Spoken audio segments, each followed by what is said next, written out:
Can you hear me? Can you see me?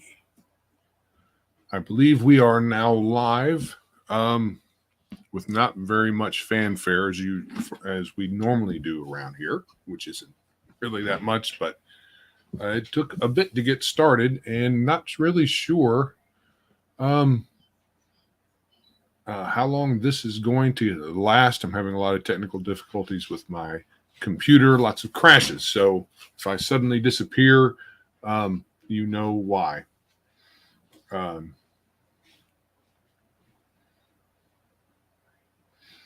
yes, thank you, Green Apple. And thanks for everybody for sticking around long enough for me to make this work, hopefully for longer than 2 minutes. And I had to fiddle with my microphone. So thank you for everyone who stuck around. Hopefully I can get this worked out. I might need to do some fiddling around with the software. Anyway, yes, yes, L. If it's StreamYard, it'll keep going even if your PC crashes. Which it'd be cool if I could get, since this is kind of a chill stream kind of thing, I can get a couple of folks in here with me. That would be great.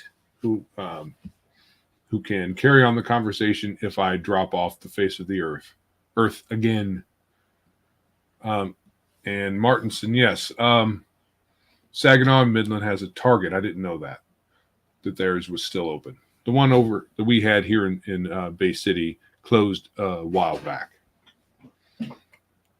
So Randy and I decided not to do the normal stream, because Randy's very busy, has a big shindig for Thanksgiving, and other stuff going on. And then I just decided to just go ahead and come on and jabber. So about things. I'm kind of leery of opening other windows on my computer and then seeing it crash and burn. But what I can talk about is some stuff over at Big Geek Emporium. I'm in talks with the devs to do a few things. Hopefully, we can get the new site up within a couple of weeks, maybe 3 or 4 at the outside. And I think we had David Guile on here. If he's still listening but not commenting, we have some screenshots available that I'm going to post. Like I said, I'm kind of leery of doing it here and then have everything crash and burn. But a feature I want added is, I think maybe the vendors might want it, the creators over at Big Geek Emporium, is a way to share out reviews. So there's a tab in the new vendor area that shows all the reviews, but it's just a matter of you being able to look at it. There's no ability for you to do anything with it except for look. There's not even a reply from the UI that they showed me. So thanks, Shadow, for stopping by. And yes, God bless you and yours, and have a happy Thanksgiving as well.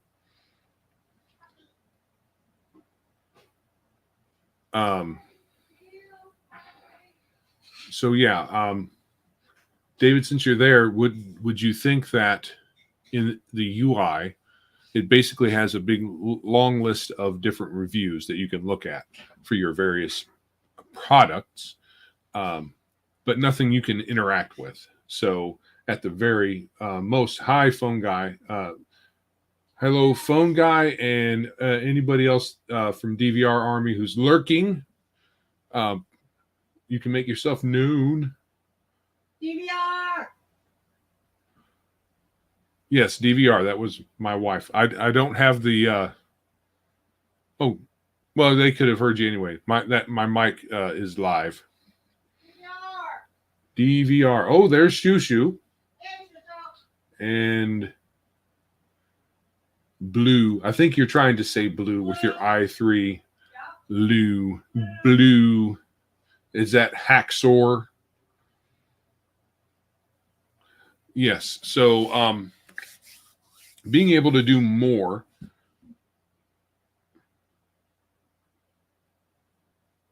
I'm not sure what you're talking about there, L. BGE got good news on Sunday, too. That dumb Canadian refused to put his Asian propaganda on it. I'm old, so maybe I forgot something that happened. But you have your little goofy sign there. Maybe you're just joking. Yeah, it's LEET. Blue is LEET. Yes.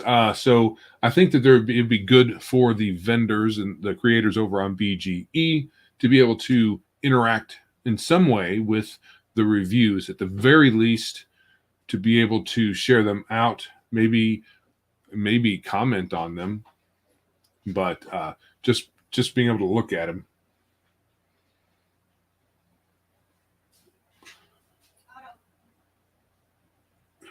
Oh, okay, L. Apparently, yeah. The BESM creator, I can't remember his name. I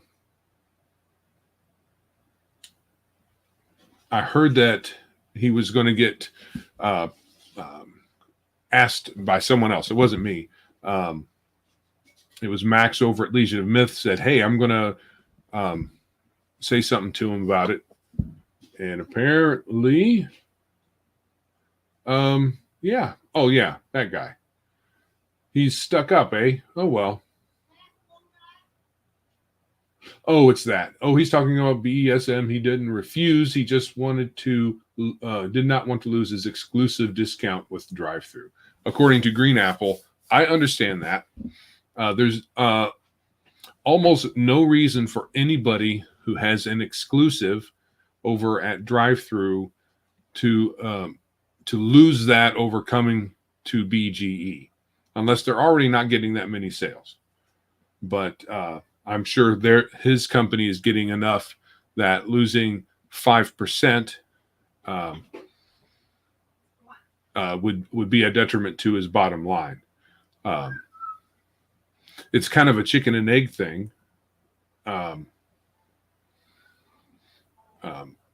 Some folks coming over would bring traffic, which would assuage some of that loss of revenue from drive-through. But what can you do? It's going to take a while for adoption. I already knew that out the gate, so I'm not really expecting any big names to come over unless they are willing to accept the loss in revenue for whatever reason. And you never know. You never know.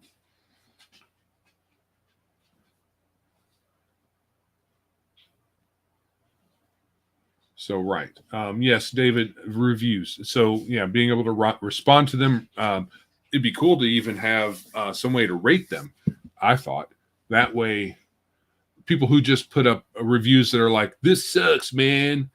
People can, put a down vote with a thumb up or a thumb up or a thumb down, or be able to rate it or something like that, so that people who have good, interesting, useful reviews can eventually earn some sort of reputation on the site. So a rating would be cool, I think, or at least a way to respond. All right, so let's see. Who do we have here? All the same folks. So I wanted to talk a little bit about that, Big Geek Emporium. Like I said, I'm hoping it will get a facelift and some better working underpinnings as well. And I'm hoping to put it up. I'm not sure if I can upgrade in place. Well, it's not really in place. I want to put it, take it out of the shared server environment that it is in, and put it on either dedicated, which is wicked expensive, or put it on a virtual private server. I'm hoping to do that soon, which is also somewhat expensive, but not nearly as expensive as a dedicated server. But it would have dedicated or a virtual dedicated space for it, and it would be a lot better.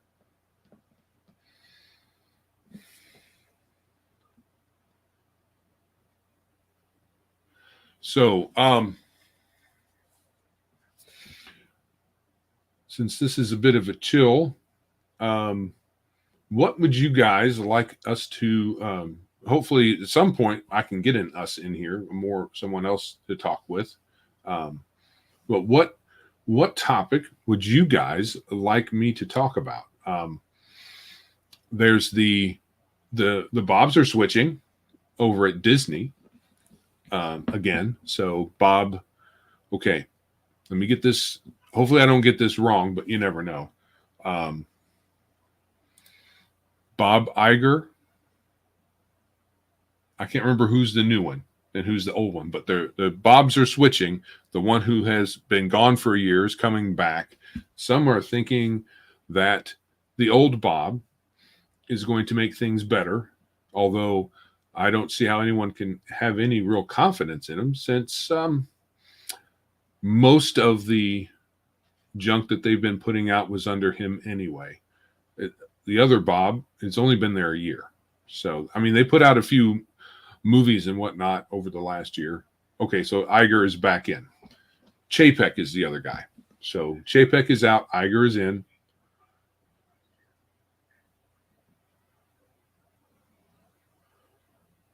So yeah, I'm not really too excited about what that might mean. I mean, if things quiet down over there, that might happen, but I don't think it's going to change their direction any. Yeah, Roll20, Lee Adamson. Someone else had brought up Roll20 as well. L did, and they've been talking about it here. So, oh, hey, Bruce. Yes, Roll20 has been annoying for the last, is it 5 years or so, when they had that kind of dust up with a YouTuber who's not necessarily, he's who knows what his political affiliation is, but he definitely isn't too woke, because they said we don't want no more white dudes here, and he was fairly upset about it. Yeah, my wife just said down with Whitey.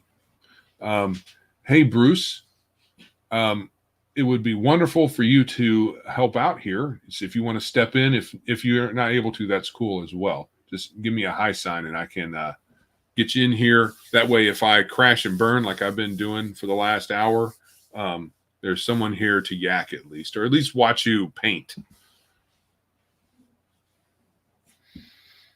Hopefully little figures, not other things. But yes, Roll20 showed their stripes then, and I've really not cared to even look at any of their offerings. Okay, Bruce, no worries, no rush, or don't feel obligated. Let's see.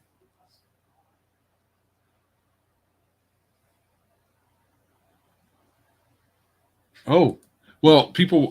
So L just Campea. I'm not sure. Campea reports. I don't know who that is. Iger just fired Kathy K. A lot of us was hoping she would have just quit, but she got fired. Huh. Not necessarily unexpected, but it could have gone either way.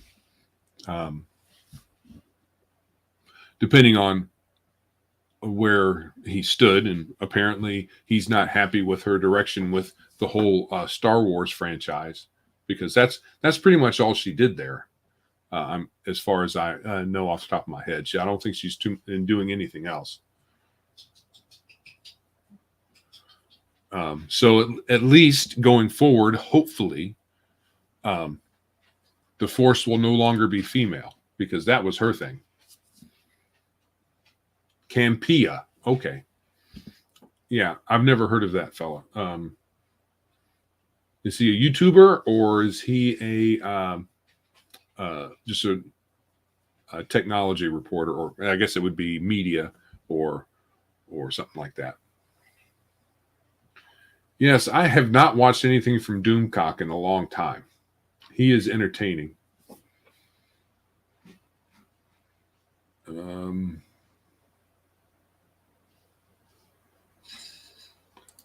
All the WotC news. Is there any news there? They're just doing their one D&D thing. I guess what the new thing is, there's some they're not there's a rumor about them not wanting to enable third parties to sell anything under any kind of banner like they're able to do now, except for perhaps, I mean, nothing directly. They're not going to have it set up like they do now for 5th edition and prior. But I don't really give a crap because it's not going to be anything I buy. About the only thing we'll do here at Biggest Geek is point at them and laugh because it's going to suck. People already hate the new product that came out. I didn't hear about the new thing. Some kind of Dragonlance thing dropped. Is that what you're talking about, Green Apple? Some extra Dragonlance info on their DM's Guild site. But yeah, there's not a whole lot of happy folks with WotC in our neck of the woods. Let's see. What's this about Kevin Feige? Won't hire Marvel fans to write for MCU. Yeah. Kevin Feige is I won't be too unkind, but he's not friendly to the comic fans. He has his own stories or own agenda he wants to tell through the superficially similar Marvel movies, but he doesn't care about any kind of continuity or yeah, he's a loser. My wife said he's a loser. And as much as people were talking about who's that director guy? I can't remember his name. Everybody he was the Iron Man. Maybe he's producer, maybe not director. But everybody was like, he's going to save Marvel. He's going to save Marvel. And he really didn't. Not Feige, but the guy behind Iron Man. He boxed with, what was it? No, not Taika Waititi. It's the, in one of the Iron Man movies, one of the early ones, maybe the second one, Downey Jr. was boxing in his sparring, and he was Favreau. Yeah, Jon Favreau. There you go. So Jon Favreau, people were saying Jon Favreau is going to save Marvel somehow. I don't know how he was supposed to do that. He wasn't really in charge of much. He was just a director, right? But he didn't do anything. He's probably just fine with everything.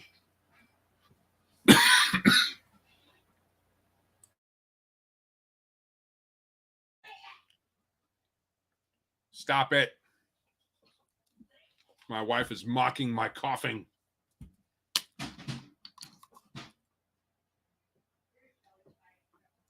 Yeah, The Mandalorian. He directed The Mandalorian as well. And I mean, there was the wife and I watched an episode or two of that. It wasn't bad, but it was not bad. But from what I understand, there was some thing. No, that's not the Mandalorian. There's another one. There's Mandalorian, and then there was another one kind of in that vein.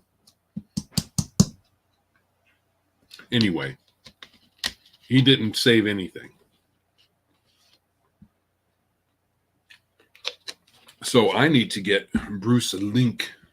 So I have to get Discord going.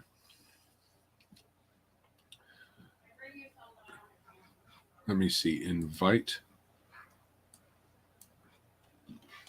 I'm going to put the link in the chat.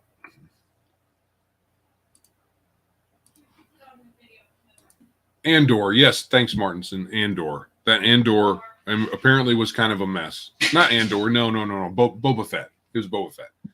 I didn't watch it, but some of the stuff I heard about it, it was no good. Maybe some bits and pieces you can get out of it that was good, okay, but nah. All right, let's do this. See if that'll help you out there, Mr. Bruce. Yeah, I heard that too. Boring. Nothing special.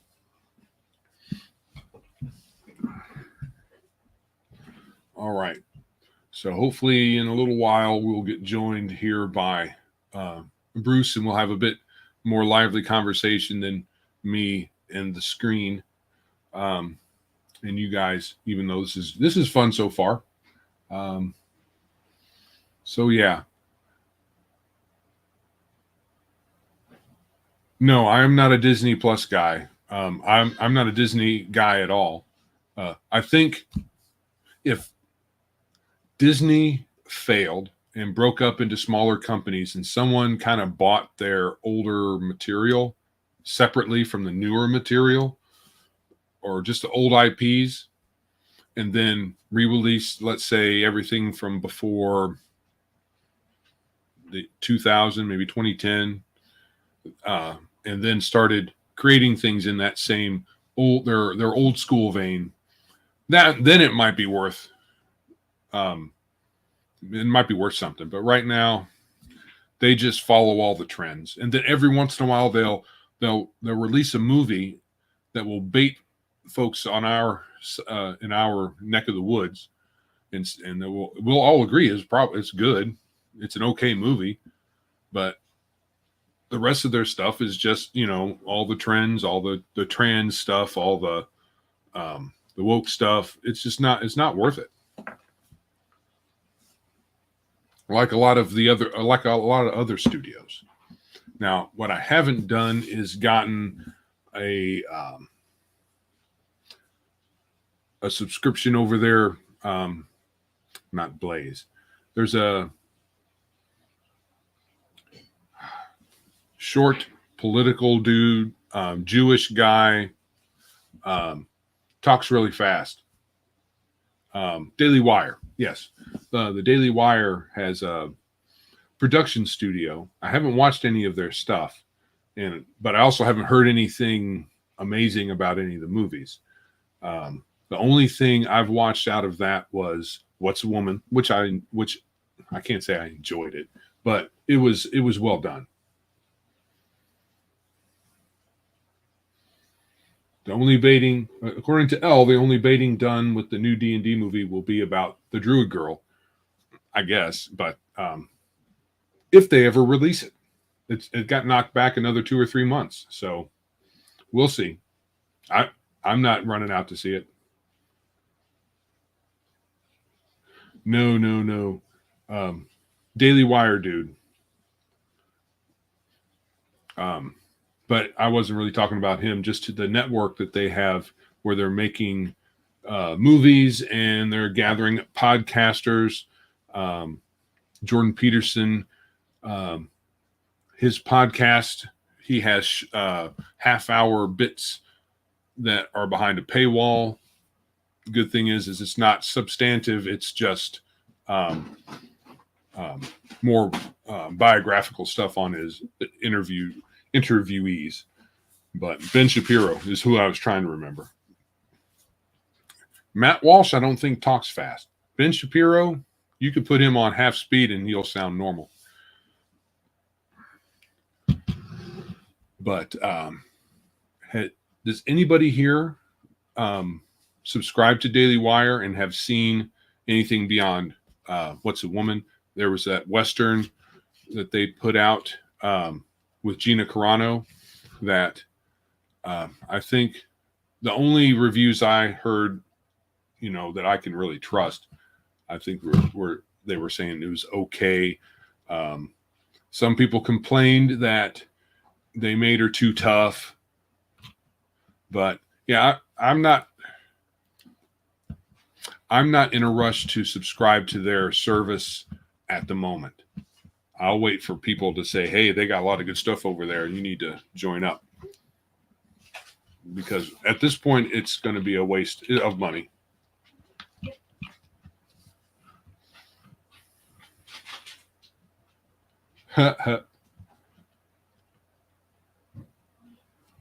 Okay, so according to Lee, that's right, Trombley.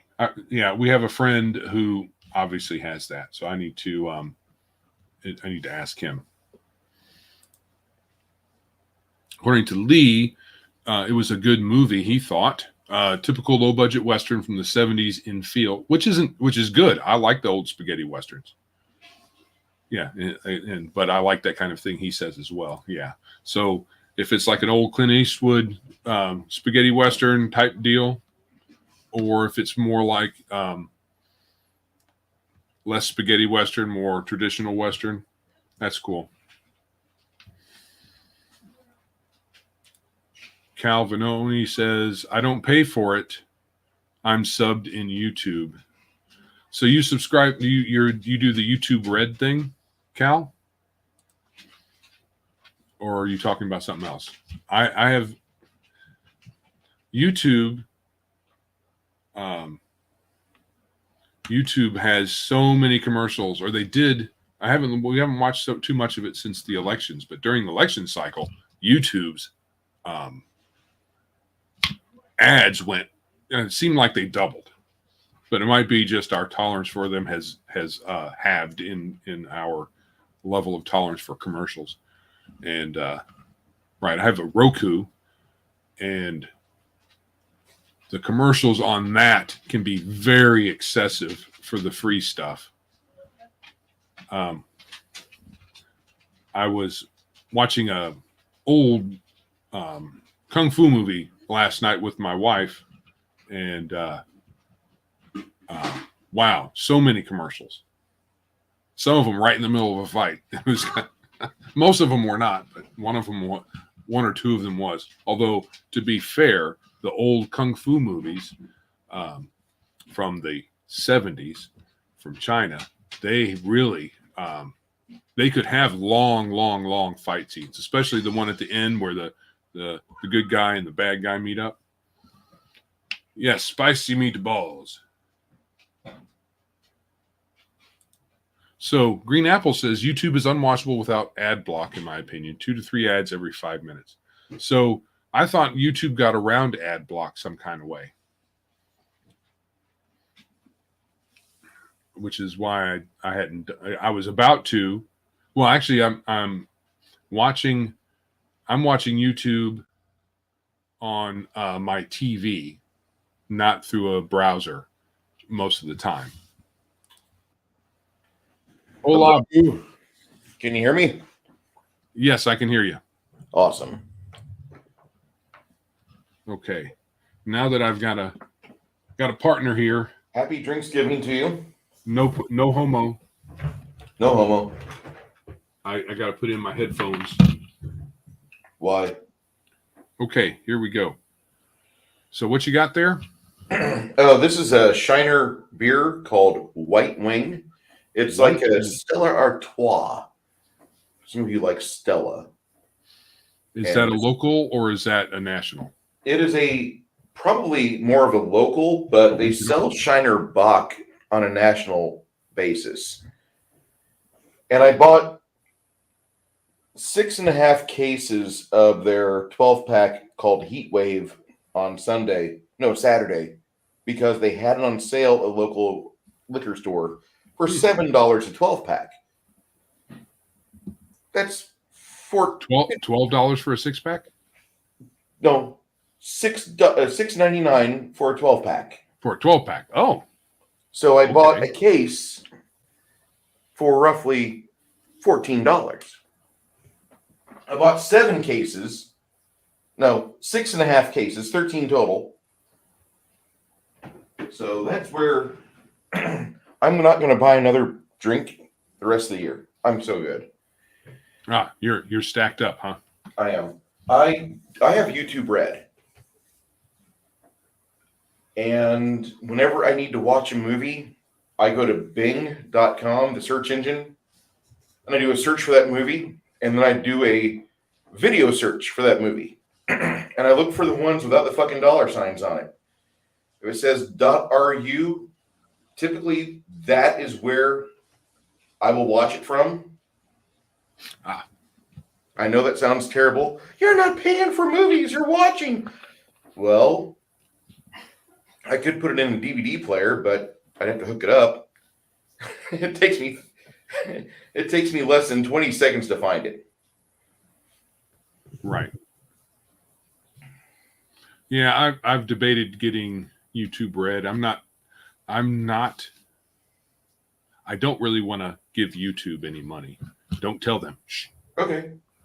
Don't worry, they're not paying me 87 cents a month is what I get.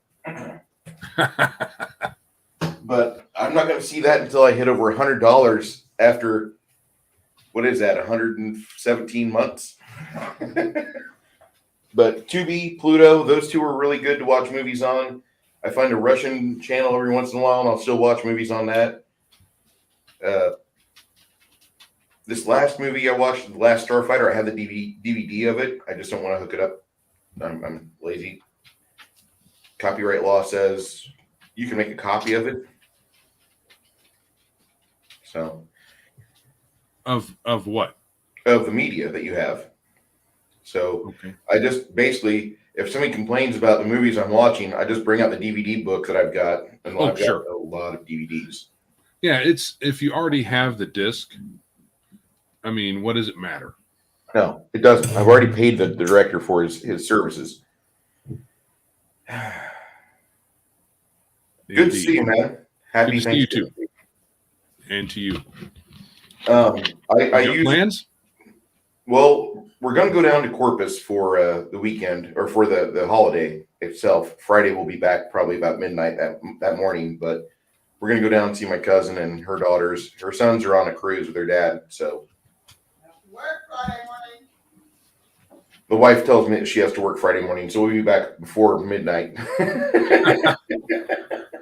Well, our plans are local, so I do have to work Friday as well. But the great thing is I'm off tomorrow. So Not bad. tomorrow and Thursday, which is good. You got to work Friday? That sucks, but life is life. And Saturday, which is fine. I mean, I get paid well, so I can't really complain too much. Just got a step increase a couple months ago, so make another $1 more an hour. So all I had to do was last till now. That's typically how those government jobs work. I hate to say it. It's kind of sad, but And by the time you're too old to do anything vigorous or vim-filled, we're going to give you a shit ton of money to stay there and irritate the young kids. right. I mean, I'm going to try to retire as early as I can so I can do other things. I'm really digging your website, by the way. You BGE? Yeah. Oh, that's cool. I think it looks rinky-dink, but I'm fine. If you like it, that's great. We are going to give it a facelift and more here soon, but just keep getting more content. yeah. And I thank you for jogging my brain a bit. There is a Kickstarter for one of our creators out there. Victor. Yes, Victor. He has a Kickstarter which I backed for a modern. I think I don't want to do too much on my computer and then screw this up. But he has a Kickstarter out. Unfortunately, we don't have a way to tie in to Kickstarter to do fulfillment like other sites do. Drive-Thru does and whatnot. Oh, Drive-Thru. I started looking at that, but there wasn't if there was a button that said, hey, this is Kickstarter and this is how Drive-Thru fulfillment works. Click this button and we will show you how. There's not that there. It makes it difficult. They make it difficult to get to that spot, which I can understand documentation being an issue because we absolutely don't have any up yet. I'm hoping to get some up soon, but all in good time. Oh, Friday, I'm not certain what I'm doing yet. I know I'm off Friday. I think I might be doing what you're seeing me do right now. Paint stream? Paint string. Okay, cool. And then Saturday, I've got a game that I'll be running, and that'll be nice. One of my players will be in Texas. She won't be able to attend. Sadly, she's going to be 6 hours away, which is still in Texas, which is funny for most people. You go 6 hours away from where they're at, they're like 3 states over. Right. Texas is big. Mm-hmm. Both ways. Whether you're going north to south, I guess that's a little bigger than east to west. But no, the east to west side is much bigger. Oh, really? Okay, yeah. I was thinking of the state shape wrong. If you look at how it is when you first enter from Louisiana, and it says some rinky-dink town, 3 miles. El Paso, Texas, 813 miles. That's half the country, almost. Yeah. Because it's roughly 2,000 miles, maybe a little more. I'm not exactly sure how far across, but 800 miles from one end to the other. Wow. Yeah, it's nuts. And I love my new state that I live in. I've been here for 12 years this go around, and I'm loving it. But there's a lot of state for me to explore, and sure. I've not explored nearly enough yet. Well, how have you been to San Antonio? I think you have. I live there. That's where you live. Oh yeah, I was in San Antonio in my 20s, which it's probably a bit different now. That's like 30 years ago, but I really liked San Antonio. Texas is hot, but San Antonio at that time was real spread out. There was a lot of traffic, but it was still easy to get around, I thought, and so many places to eat. I mean, wow. But San Antonio was then, I think, perhaps 2 million people. No, I don't think it was 2 million 20 years ago. I think it was probably 1 million or maybe 750,000. Because now we're just now starting to hit 1.25 million on the city scale, on the city population itself. Not including the outskirts? Not including the outskirts, we're at 1.25. Okay. So yeah, I thought someone told me there were either 1 million or 2 million at the time. We're getting close to 2 million as far as like the metro area. Mm-hmm. But then you have to ask, okay, so where's the metro area in? San Marcos and New Braunfels. Hey, CBK Ply. How's it going? A lot of us say the line is New Braunfels because we don't want to claim San Marcos. Oh. San Marcos is a nice town. It's a good college town. It's where you can go and watch the UT go beat up the locals. But it's a college town. Yeah, it's a college town. We don't really want to involve ourselves with that. Let Austin claim that as part of their metro. Yeah, well, it just seems to me every time I hear college town in Texas, that means it's not like the rest of Texas. Yeah, well, here's a funny thing. We just had this happen today. There's a Republican from, I think, the Dallas Addison area, somewhere around there, that he is now asking the state of Texas to remove cityhood from the city of Austin. And he wants to turn it into a district since the rulers have ruined Austin. And then he points to the traffic and the homeless, which on both counts, Austin really sucks. Yeah, I listened to a podcast with someone who used to live in Austin until very recently, the No Agenda show. And Adam Curry from MTV, and he's called the Podfather because he co-invented the podcasting per se. He was talking about how bad the homeless thing was getting. They had the typical groups go run in there and say, you can't take away their tents. And there's some actual federal law saying if you take away the campers, as they were calling them, tents, it's cruel and unusual punishment. So, yes, camping, quote unquote, camping is what they called it, and it was bad. They got shamed into backing off, and they started camping around, from what I understand, the all the public areas near the county building or the city building or whatever it was. Yeah, it was awful, from what I understand. I think they pushed back a bit, but the funny thing was a lot of the people who were, hey, I don't want the homeless to be put out, but they can't live near me. Yes. Not in my backyard. Yeah. So, yeah, he said he's happy to not be in Austin anymore. I'll need to listen to that. That sounds like a good podcast. They're both folks who've been in broadcasting to one degree or another. So a lot of their assessments are from that point of view, having been in the industry. So it's a little different from people they're not outsiders. They've been on the inside. So they have a lot of insight. And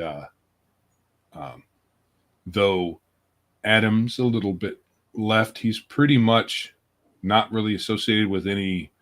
Neither of them are politically affiliated. Okay. So what was Adam Curry on? For some odd reason, I'm thinking of Adam Carolla. Headbangers Ball, I think, is one of the MTV shows he did. So I remember that now. And apparently he's persona non grata at all of the reunions because he doesn't toe anybody's line. No. That was one thing I liked about him on Headbangers Ball. If he thought an album sucked, he wouldn't talk about it. And if he was forced to talk about it, he'd be downright honest. He'd be like, I didn't like this. I didn't think it was that good. I thought you just kind of needed filler, so you made this song. Yeah. I don't remember him when I watched MTV years ago. Mainly because if Headbanger stuff came on, I usually just walked out of the room or changed the channel because it wasn't my speed. Really? Right. Never really. Oh, and my wife was looking at me like I have 3 heads now. I would have pegged you, not pegged you, but I would have guessed that you would be involved with hard rock, Sammy Hagar, Rush, a lot of BOC, early Metallica that doesn't suck with Cliff, that stuff. I would have thought you'd be. I didn't really get into any Metallica till I was much older. My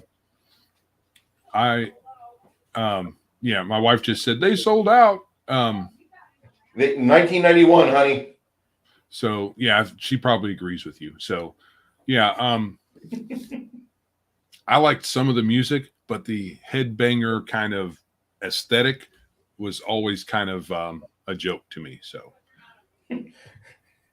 here's the problem I have with the hard rock of the 80s and early 90s. You have these music companies that they get this band from LA, then they have a good drummer, they have a good bassist, they have a lead singer that might look like all the other lead singers, because I mean Bret Michaels really isn't that far from Axl Rose. But before Guns N' Roses came out and changed it, they would force all of these bands like Night Ranger, Scorpion, Cinderella. You have all these good rockin' tunes in your tape. What's the first release? A fucking love song. The same fucking love song that was on rock ballad before it. And it was the same tune. It would go dun, dun, dun. It's just the same stuff. And we bought it. We bought that bilge until grunge came out. Thank God for Nirvana. So Flady says Injustice was the last decent album. Yep. My wife just agreed. So of course you are correct, Flady. See, power ballads. It was so. Oh, really? Well, hey, to each his own. Yeah, I don't know that album really. I was never really into Metallica until Enter Sandman, and then it was just, hey, that sounds cool, and then I didn't care anymore. So You literally did the oh no. Anyway, yeah, essentially. And then a song would come on, and someone would say, "Hey, that's Metallica." Oh, really? I didn't. Okay, whatever. Moving along. I mean, some of it's okay, but I was never excited by it. Anyway, you Clarkson all over the place. You just don't realize it. what's that? You Jeremy Clarkson meme all over the place, and that's why I say you Clarkson everywhere. Who's Jeremy Clarkson? Jeremy Clarkson is a guy that says, "Oh no." Oh, that guy. Anyway. Yeah. Yes, this is unimportant. Moving along. I like Jeremy Clarkson because I like his taste in cars. I like his opinion on various transmissions and various makes and models. I trust that guy. Yeah, I've never watched any of the car stuff, so I just saw the meme, and I like the meme. Okay, I'll have to drop some videos for you. And did you check out that one about Fright Night that I sent you? No. I looked at the link. I just hadn't gotten to watching it. Okay. That's okay. Remind me what the link was in reference to. It was in reference to the Fright Night 1 and 2 movies. Right, but was it a review or was it? I know someone. No, it's a documentary. It's a documentary. Okay, it's a documentary on those movies, and you have the stars of those movies and the cast, the people behind the scenes talking about it. I definitely I should watch that because I like that kind of stuff.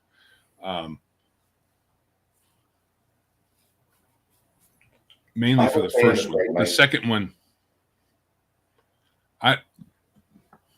Go ahead. I don't. There wasn't a single actor in there that I really. The only one that I felt bad for was the main character, who's the actor died. I mean, he was like 22 or something like that when he died. Yeah. That's sad. So whenever he was on screen, I'm like, oh man, because he was also in not a very well known movie, but a movie from a novel that I've read.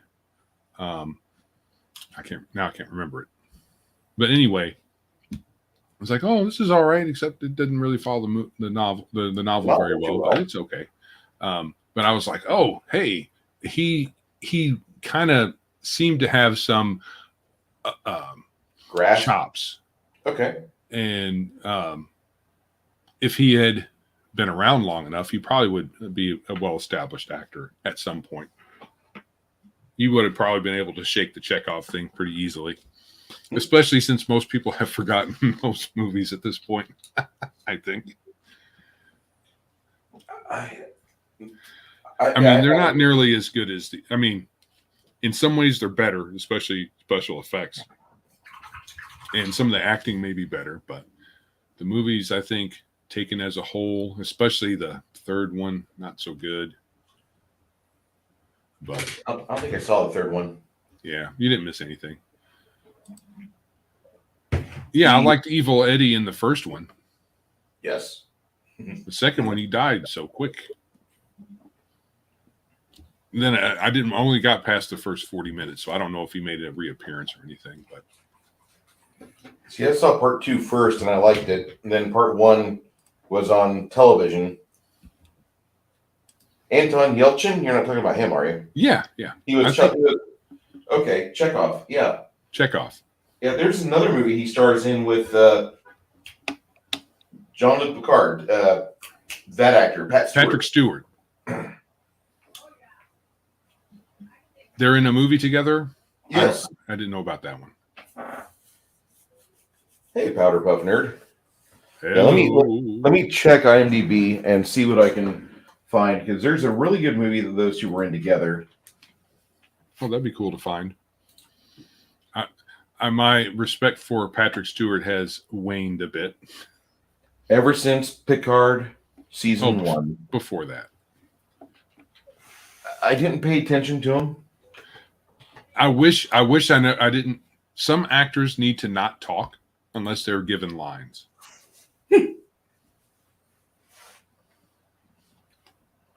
And I would say not just some. I would say most.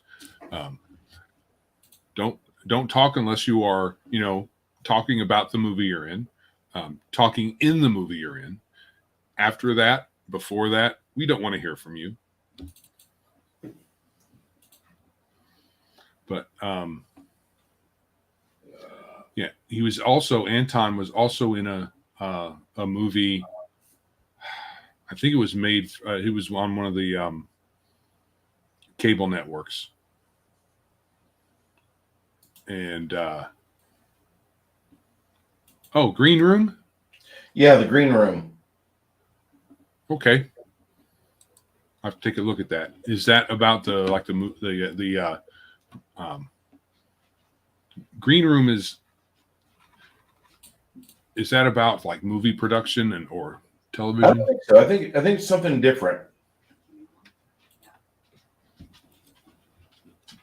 I know I did not watch the film. I saw Patrick Stewart was in it. I'm like, oh, I have to put this on my watch list. I've never gotten down to it. Okay, so while you're looking, Okay. Elle says, did I see the new Bro SR guy, young explaining to older gamers how they played? Oh, Bro SR guy. I remember the other guy. He geeks and not geeks and gamers, the other gamers and geeks or whatever it is, some other guy, but he wasn't Bro SR. So no, I have not even heard about that. The new Bro SR guy, young explaining to older gamers. Yeah, that is not surprising. Being told how we played. I mean, we hear it all the time. This is how you played. You didn't include people, and you were awful, and everything was white supremacy back in the day, and blah blah blah blah blah. No, I listened to them. I let them talk, but I just remember having two guys at my table in a dress, not sharing the same dress, but they were dressed up as women. I was going to ask. and I said, "Are you guys here to help them kill orcs and goblins? Because if you are, you're welcome here. But we don't want to hear about your drama, and you don't want to hear about our drama. We're here to play this game." And that was where we identified where we became a table at. Now, Green Room's about a punk band, and they see a murder at a neo-Nazi skinhead bar, and the punk rock band has to fight their way out of the bad situation. Looks like it's not a bad film. Gets a lot of good reviews. It's got Imogen Poots in it. She's kind of cute. I don't know who that is off the top of my head. She's a young little thing. Pat Stewart is the only one that you would recognize aside from Anton Yelchin. Everybody else you really wouldn't know, because I don't know them, and they're not popping up on any of my radars here. Like, I'm seeing their stuff in my extra tabs on IMDb, but there's nothing famous they've done. Okay, I'll have to check that out. But Green Room is a good film. Okay, so it is not like filled with The Message. No, it's a 2015 movie before we killed Harambe. Okay. So the guy I was referring to, who I couldn't remember his name, is the Gamers on Games is gone. His wife shut down his YouTube channel when he got a C&D from the guy. Oh, the Dave Kahn thing. All right, good guys. Wow. That was a great story. Thank you, Elle. Thank you.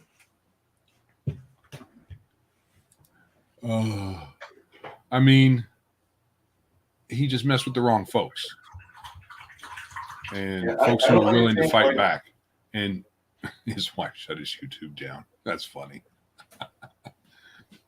That's when you know you've had too much YouTube. When your wife takes your computer away and takes your password and goes in, deactivates your account, says we're over, this is done, our marriage is more important. Okay, I guess I need...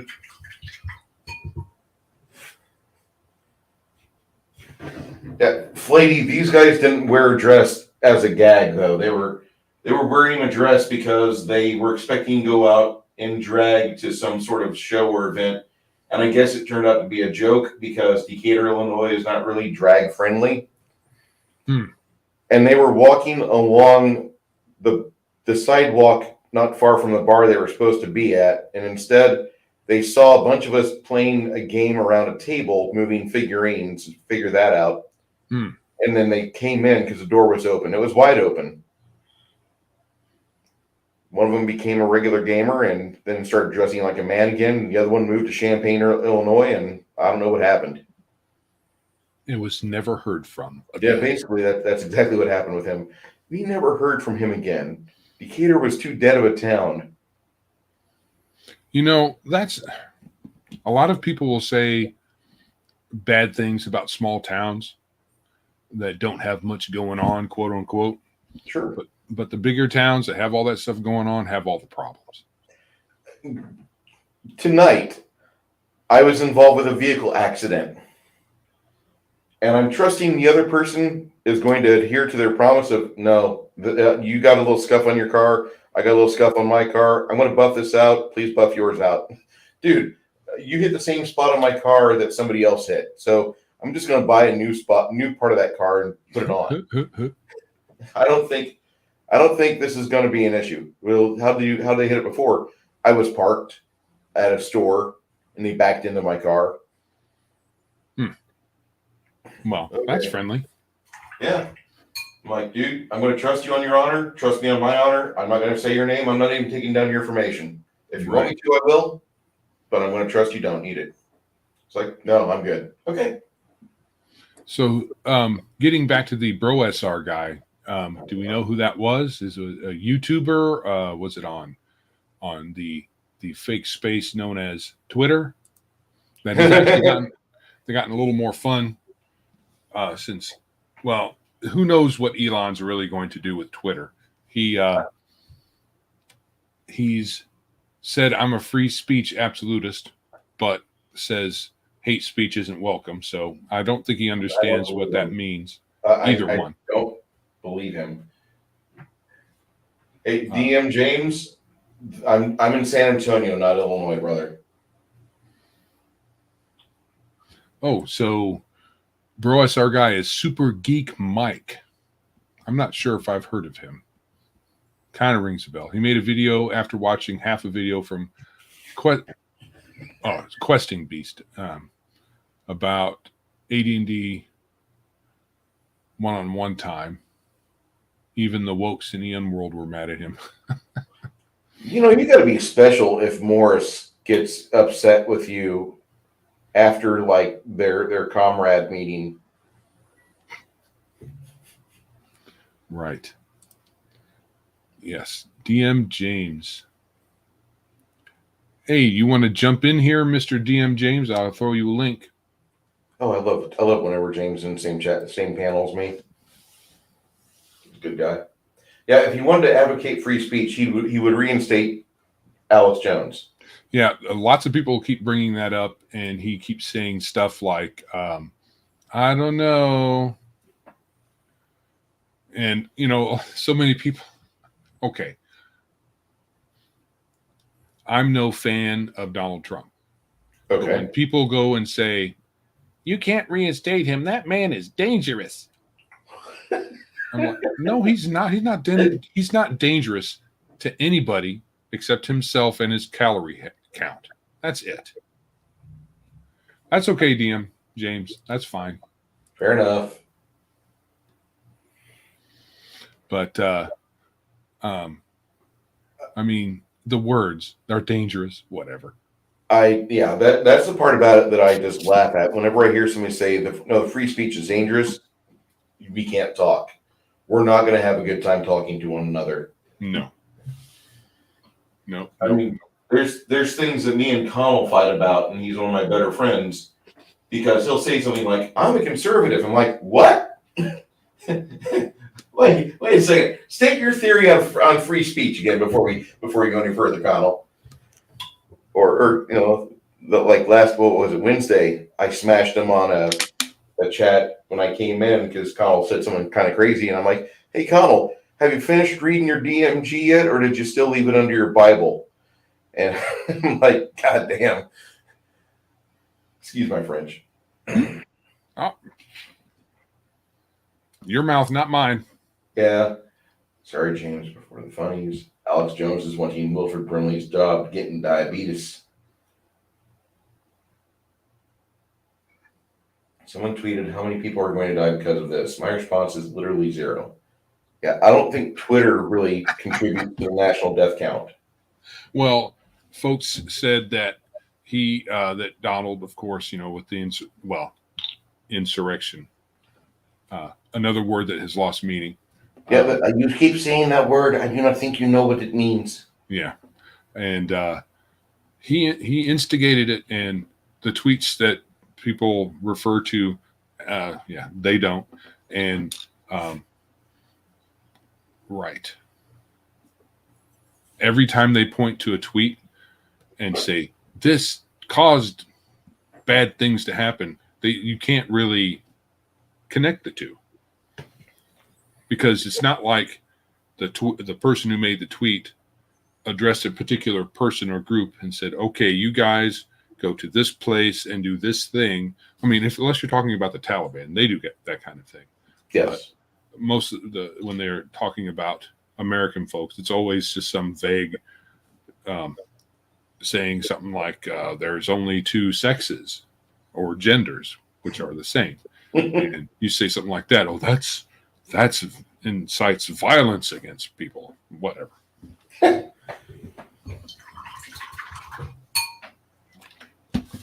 Anyway, what are you drinking tonight? Agua. Okay. We did talk. I was listening to a podcast about Thanksgiving cooking, and the wife and I were talking about it afterwards because they'd mentioned wine pairings, and I don't drink much of anything because most of it doesn't taste very good to me, and I can't remember the name of it now. Again, the wine pairings for Thanksgiving, because Okay. I have an inclination to see if pairing according to the advice works for me. Because normally when someone just hands me a random bottle of wine and I taste test it, it's always, it's too sour or whatever for my taste for it to be palatable. So I wish you lived down here. I do. We have a good winery over in Victoria, just off the coast, called Southwind Wines or Southwind Winery. Southwind specializes in fruit wines, blueberries, blackberries, black raspberries, red raspberries. They have all what? Peaches. Peach. Yeah, the peach wine is fantastic. Hmm. They have an apricot wine. It's wonderful. And it's not one of those wines you taste and your face caves in as you're trying to process all of this. No, it's different. It's joyous. In my head, it hit me, and I'm like, wow, this is how wine's supposed to be when you taste it. But you're not here, dude. we have some wineries up here in Michigan as well, and I'm not impressed with most of it. Is your wife powder puff nerd? Yes. Okay, that explains. Joe, according to her, because I don't remember. There's been so many taste testings. They all kind of merge into one blah. Joe has good fruit wine. Has had good fruit wines. He has no taste for wines. He's a Zima drinker, if anything. The fact that she said Zima drinker, that tells me how long it's been since you recreationally drank. Well, she may be getting the particular thing wrong. I don't think it was it might be the same kind of drink. It was a Smirnoff, one of the Smirnoff vodka cooler things. I don't think it was a cooler, but it's a kind of a fruity vodka drink where you don't really even taste the alcohol. And I was like, oh, this is delicious. I better not drink much of it because this is the size of drink I like drinking. And you drink that much alcohol in the amount of time. I can drink a Mountain Dew that big in no time. I drink that much alcohol, I'm going to be in trouble. Well, that's all I'm going to say is just wow. Yeah. Um, So it was delicious.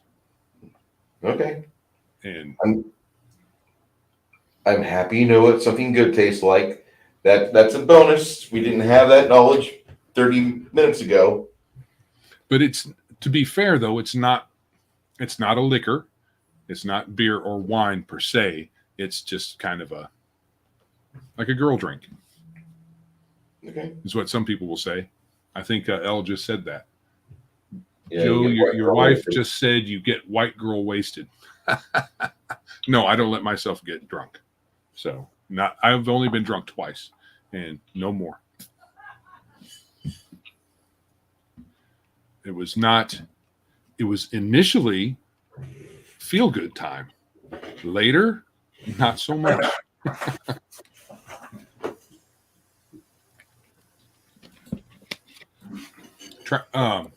Does your wife like coffee? Oh yeah.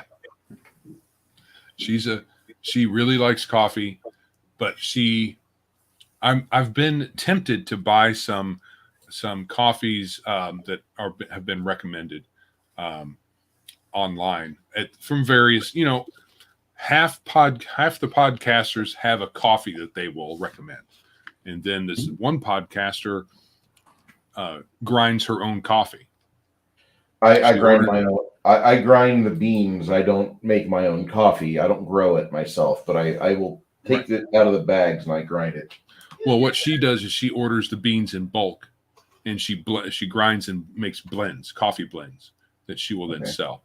And then I've been tempted to order that, and then a couple other ones, but Jenny likes Starbucks, so I don't think it's nearly as. These are expensive coffees compared to even Starbucks. So, according to Powder Puff, because I don't remember anything, ice wine, dessert wine, ice cream, dessert wine. Nope. All right. If you guys go to blackoutcoffee.com, the company that pays me, and they do, they have a site-wide savings of 25%, which means that your Morning Reaper, the standard bearer they have for their coffee, Morning Reaper is fantastic. It's some good medium blended coffee that will punch you in the kidneys and wake you up. Oh, it's usually $16. You're going to get it for about $13. Okay. And that's a bag of 12 ounces of either grounds or beans. And they do have it in Keurig pods, which my boss loves. So we get Keurig pods for the office. Oh, we have a Keurig. I don't believe in Keurig. It tastes too much like plastic. I don't have any comparison. The wife loves them, so I'm good with that. I don't drink coffee. Coffee smells awesomely wonderful. Almost every time I smell coffee, unless it's the real cheap stuff, and even that has some acceptable aromas, but really good coffee, the smell is awesome. And then that bitter taste comes across because it doesn't come across in the aromas, but it does come across your tongue, and it's no good. Powder Puff Nerd, I sent it to your husband in private chat. All he's got to do is take paste. Yep. We'll copy. Yeah, Coffee Brand coffee from Hambly isn't bad. It's actually, most of his stuff is probably 4-star coffee, if not better. But I don't get paid by coffee flavored coffee. I get paid by Blackout. Gotcha. So I talk to people about Blackout. Sure thing. And Blackout's a bunch of fucking Florida people. Florida guy that served in the military and honorably discharged. He's not like some Evan Hafer guy that's some fakey from Black Rifle Coffee. No. Oh yeah. Oh yeah, you used to like Black Rifle, didn't you? I used to have an ambassador code for them that I would get you almost 15% off. Which the only person they got that's not part of their crew that gives you that code is Zedra, Alexandra Zedra. And she's got a 15% off. Everybody else has a 10%. I had a 12%, but I got rid of them whenever they had problems with Kyle Rittenhouse, and then they had problems with their disclosure of their FEC and their donations. I'm like, yeah, you supported McCain and Obama. I'm done with you. Oh, when you say they had a problem with Kyle Rittenhouse. Kyle Rittenhouse, as in they had a problem with his stance on things. They had a problem with him wearing a coffee or a Black Rifle Coffee shirt. Huh. The first that he gets out of prison on night one, and one of his buddies or whoever it is there, they pick him up with Rick Schroeder from TV Silver Spoons, and they get the photo of him and some guy from the Blaze, and somebody from the Blaze sees that, and they're like, "Oh, we'll use the Blaze's coupon code for Black Rifle Coffee," because Kyle Rittenhouse was given a Black Rifle Coffee T-shirt as soon as he got out of jail or out of holding, and the little prick CFO Evan Hafer accused him of like he's wrong. He's got the wrong stance for America. What he did was wrong. And I'm thinking the dude was there to help people. He was going in as a medic. What, you want to be unarmed and get his ass beat? Oh yeah, another 17-year-old kid dies at a protest. No, I didn't get it. I didn't get it at all. And at that point, I called up my rep and I'm like, just stop my code, stop any transactions going on, let people decide. But you guys, you're done. And the rep was kind of upset with me after we had the discussion about why I was leaving. But you've been with us since 2014. Yeah, I'm done. Yeah, it's for good reason. Screw those guys. Yeah, they're pathetic. Blackout Coffee is as good, if not better. Blackout has Black Rifle Coffee does not do tea, and their cocoa is miserably expensive. Oh. The cocoa from Blackout Coffee, you get about 5 cups for about $6, $6 to $7 packet, which isn't like, grocery store cheap, but it's affordable. That same amount from BRC would cost you $10 or $12, and you need a lot more. They have a better condensed cocoa, and it's actually a good cocoa. So, I mean, I'm going to stand behind their cocoa. I like it quite a bit. The tea is what I'm drinking after I'm done with this because I've got a pitcher brewed. But I love Blackout Coffee. If there's another brand of coffee I like, it would be 22 Sierra, because 22 Sierra is involved with this only because they wanted to have a product that they could throw donations at preventing veteran suicide. Oh. And they're out of Joplin, Missouri, which is kind of like a nice, easy halfway point between here and Cabin Con. But Joplin's a great little town. There's a lot of good people there. And I like their breakfast blend. Their breakfast blend is probably the best coffee I've ever had. Okie dokie. Like I said, I can judge coffee by their aroma. That's okay. You don't taste. You don't get into that. That's not for you. That's for your wife to do. Yes. Fair enough. I mean, I have tasted lots of different. Well, I won't say lots. I've tasted coffee now and again, and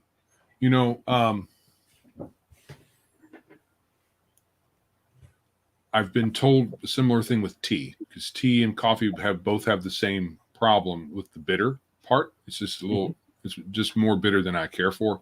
I like some sour things, but we are welcoming Randy. He was able to get away.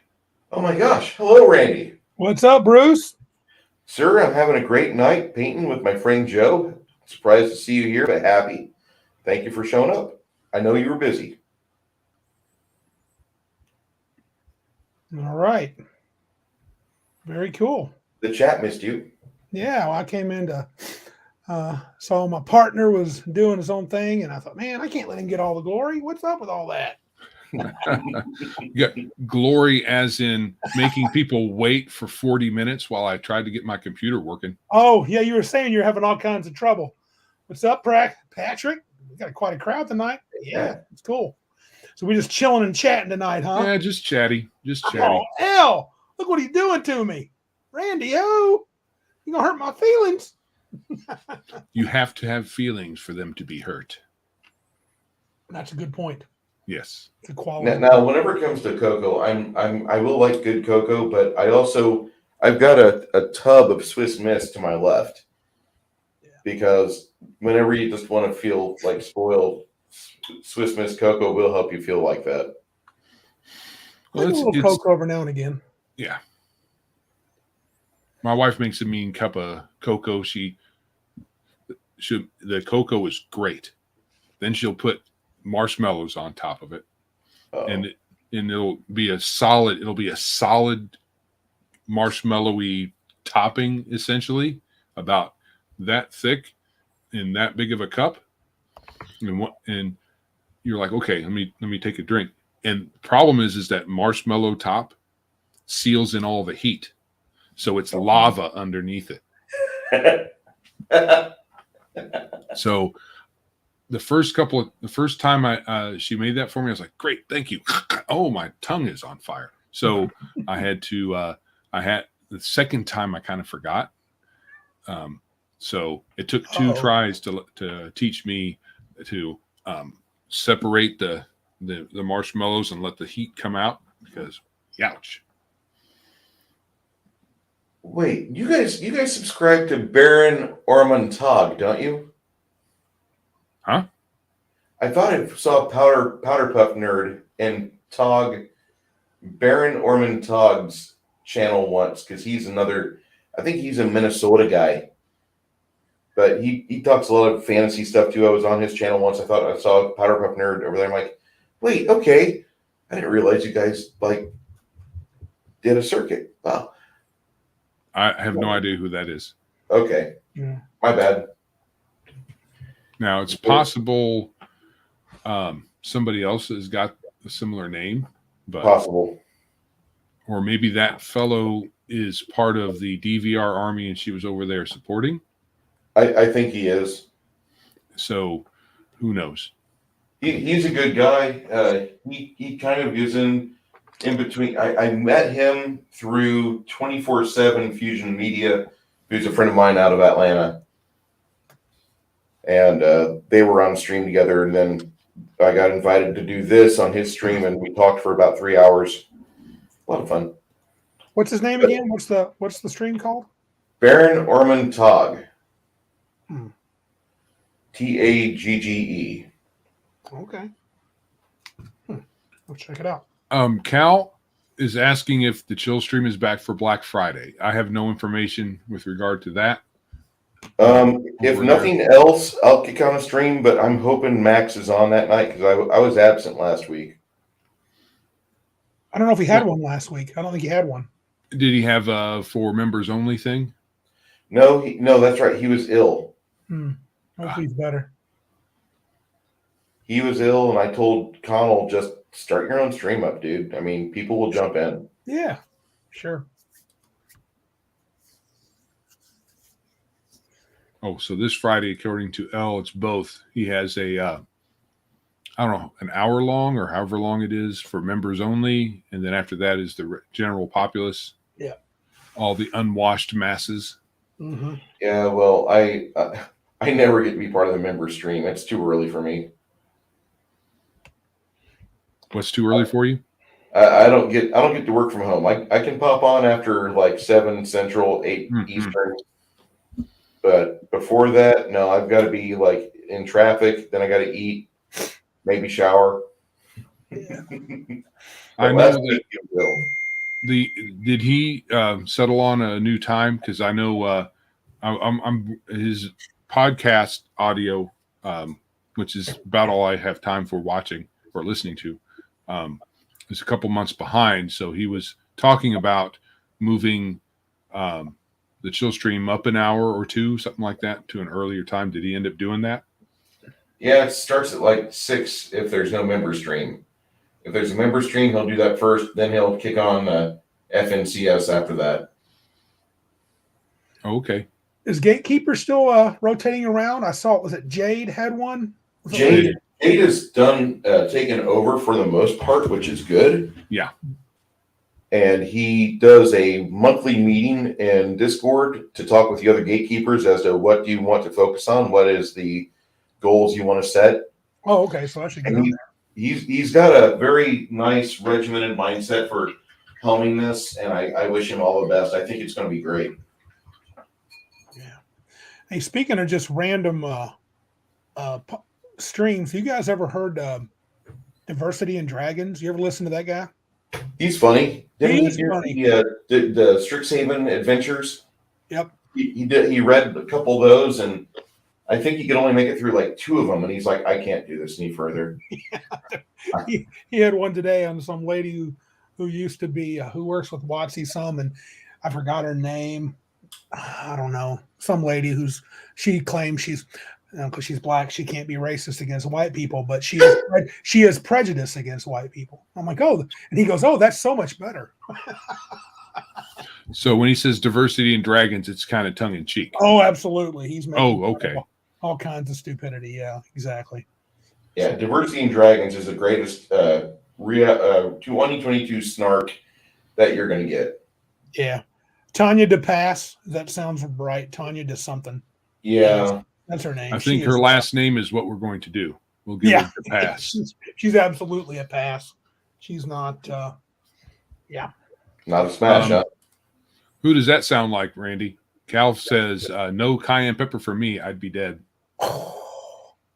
Yeah. Sounds like. Wait, when you guys can't have cayenne pepper? No. Joe can't handle the truth. The heat. Can't handle the truth. Can't handle the truth. He don't do spicy. Not at all. I was out for Wild Wings last night. My wife is slowly corrupting me. Ooh. It's a real slow process. Mm-hmm. You can ask her. She was like, tiny bit of heat. I'm like, that's a little bit past my tolerance zone. But it's like not like I don't like any heat, because I like curry. Yeah. And so if I get a curry dish and I say mild, it's perfect. I heard that. I've noticed that I can't eat the hot food as much as I could. Last night I was out watching, believe it or not, a little football with a younger guy. I don't know if he's in the house tonight, but he comes sometimes and visits. And my buddy also, Tom Wells, and we watching a little football, eating some wings, and this young kid ate the hottest, some kind of Carolina Reaper, the hottest one they had at Buffalo Wild Wings, and he did great, dude. I was like, I want none of that. I can do the mango habanero, but that's about as hot as I want to go. When I went over to Buffalo Wild Wings, I got the shirt, because they give you a shirt if you can finish it off within like, here's a half dozen wings and their hottest sauce within 5 minutes. Wow. Good job. Well, I not only ate mine, but I ate the pork chop. The guy that was sitting across from me that was like supposed to be my boss's second, and my boss didn't want to eat it. And he's like, no, I'll have Nate go against you. Mm-hmm. Okay, fine. Nate's a big guy. And so Nate and I face off against each other, and he eats one wing and he's like turning like, where's corn red? Corn red. He's turning this color. He's going bad. And I'm like, are you having fun, Nate? And Nate just shakes his head at me real sadly, like when you've kicked a dog too many times and the dog is just like, in me now. Yeah. So I ate my peppers and my wings, and I ate 3 of his, and he gave a couple of his away. And the lady that was educating it, she's like, let me go get you 2 shirts. I only need one, hon. I only need one. That's good. So Cal is a mutant or something, apparently. He says if you are unlucky like me, I have a double recessive gene, which is technically a mutation. So calling him a mutant isn't off base. He's an X-Man. But he's a good guy. I have a double recessive gene for taste and smell. I can taste poisons most can't, which is a superpower. Mm-hmm. But I'm super sensitive to spicy and acidic foods. Oh, okay. Sorry to hear that, my friend. He could be the king's taste tester. Yeah. I don't know if I don't have the stamina for it anymore, Bruce, but in college, some of my buddies bought the hottest wings and they couldn't eat it. And they said I could have it, for free if I could eat it. So I ate it and I was fine. But the hottest wings from Buffalo Wild Wings, I don't think I do that anymore, though. I just have a limitation. I don't mind Carolina Reaper foods. I don't really. They usually will put in the Reaper, and whatever taste was there before, it's gone. It's replaced by the spice, and there's no joy. So does a Carolina Reaper have any flavor beyond just being hot? To me, it does not. It's just it's to me, spicy for spicy's sake. Yeah. It says Reaper. It says Reaper. That's a sign. That's a sign you shouldn't eat it. Do not touch your eyeballs after you handle that. No. Just make sure you macerate your penis in the masturbation section later. God, dude. I mean, they have those chemicals are in those plants to keep people from eating those things. That's why they were developed through, however you want to believe these things developed, evolution or creation, whatever. They're there as a defense mechanism so you don't eat them. But look at us humans. We're like, no, dude, I'm not supposed to eat this stuff, but I'm going to eat it anyway because I have hair on my chest and whatever. And they're coughing and snotting and turning red and sweating and everything. And then they'll say, that was a good time.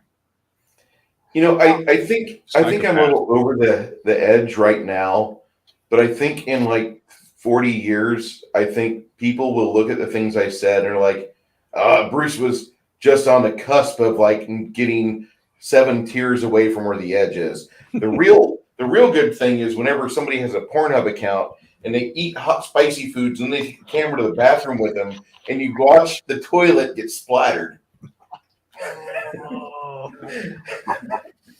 Dude. On that note. Sorry. So, Powder Puff Nerd. Help yourself. We're going to get in the clean world now. Sounds I like can't talk about work either. Sounds like me with wasabi, says Powder Puff Nerd. She's referring to what I was saying, not what Bruce was saying, obviously. I like wasabi. Well, wasabi has some flavor with it. It's not merely hot, right? It doesn't linger either. It's it hits you and then it's gone. But I can't handle wasabi. Yeah. Obviously. I don't mind wasabi. It's just it's not my typical go-to. I'll just say that. Yeah. My favorite, and I don't think it's very hot. I like Caribbean jerk. I said like the habanero a little bit. I love jalapeno flavor, but it's got to be. I can't eat like raw jalapenos. I just don't like the fresh pepper taste. But I do like pickled. Love them pickled. What you have to do is there's a sauce. They sell it down here. It's called Yellowbird. Yellowbird has various flavors of hot. Okay. You have a mild. You have some jalapeno. My favorite is Yellowbird habanero, which to me, the habanero is the perfect pepper. I think you can have it cooked, you can have it grilled, you can slice it, whatever you add it to, it puts a level of heat in that is completely acceptable. It doesn't change the taste of the original item, but it adds completely. You give that to my wife and you'll have her doing opera for 40 minutes. You give it to me. I heard that. I love habanero. Habaneros are my favorite peppers. That's my favorite spiciest of the spicy. I can have Carolina Reapers. I'll do it just to prove a point and get free beer. Right. So Cal Vanoni has the right of it. Most spice is way overdone. I like good tasting foods. Spice is also used to cover up bland foods a lot. Correct. So when Randy and I, we were first hanging out, we would go get pizza. Remember our pizza excursions, Yeah. Mr. Randy? Yes, sir. Godfather's was our favorite. Oh, yeah, that was great. And Back in the that day. is no longer a chain that I know of. I'm not And sure. unfortunately, not in Indiana. Really? And I haven't seen a Godfather's in forever. But anyway, we would sit down and eat a pizza, and Randy would grab the pepper, Yep. and the red pepper flakes. Yep. Mm-hmm. And I would say, "You're going to even taste your pizza first?" Nope. I know it needs it. I know it. We went to high school together. Same thing. The food, the chili. We would get chili, and it wasn't. Honestly, it wasn't really chili. It was more like chili soup, and because it was thin, it had macaroni in it, or I had spaghetti noodles in it. Remember the chili we used to get? Yep. And same thing. Half of that pepper shaker went into the pizza, or it went into the chili. So, Wow. but no, I usually he kind of turned me off of spices and condiments. I'm like, ugh. I'm just going to try this stuff without any condiments and see what it tastes like. Oh, I can taste the food now. Awesome. Dude, I thought I'm trying to put emojis in the text, and it's like giving me like, I just randomly hit some, and now it's just little weird boxes. Well, if you can put a okay, semicolon or colon is the two dots. Which one? I keep Well, like, always forget. You put the two dots, which is this colon or semicolon, whichever it is. Then you put a word like crossed fingers or fingers crossed, and then you follow it with a colon. Or Okay, so somebody has found a Godfather's Pizza Okay. in my hometown. we're way past that at this point. No, I mean 6 in a row, but I'm just saying. So apparently, if too many emojis appear in the chat, in the comments or chat, Like if a person does 6 in a row. right, it will flag the video to YouTube somehow. So, Oh, okay, whatever. so Weird. we've had a couple of people do that already. So, if we're going to get flagged, we're going to get flagged. I already said sex and gender. There's only two sexes, only two genders. So, Oh, we're host. we're host. So, At least they can't demonetize us because we're not monetized. yeah. Ah, suck it, YouTube. So. Oh. Yeah, we're a 1/3 of the way to monetized, technically monetized. Yeah. Apparently, you really don't make any money unless you have more like 10,000 followers, yeah. which, you know, Make like 20,000 followers. You have to have 200 people or downloads. in streams. Maybe it was downloads, not followers. Wow. But yeah, Jeez. Okay. So we are we are tiny guppies in this sea. This is weird. In the mitten of Michigan, Mm-hmm. you have one Godfather's in Portage. oh, that's a ways away from us. Yep. Okay. And if you're We're on. Go east, young man, if you want to go toward our place. Yeah, see where the thumb, Yeah. where the thumb is at, where the Kind crook of of the thumb is at, Mm-hmm. where the crook of the thumb. Crook of the mitten. Crooked, Right here. yeah. We're around that area, Bay City. Yeah. Bay City, Okay. that region. Yeah. Cool. So yeah, no Godfathers. Sorry, you have to go to either Portage or you have to go on a long trip up to the UP. I like Godfather's Pizza, but I don't think I'll go that far. Not that much. No. And not there's no telling what it's like these days. My favorite pizza is Lou Malnati's from Chicago. I also like Giordano's pretty well.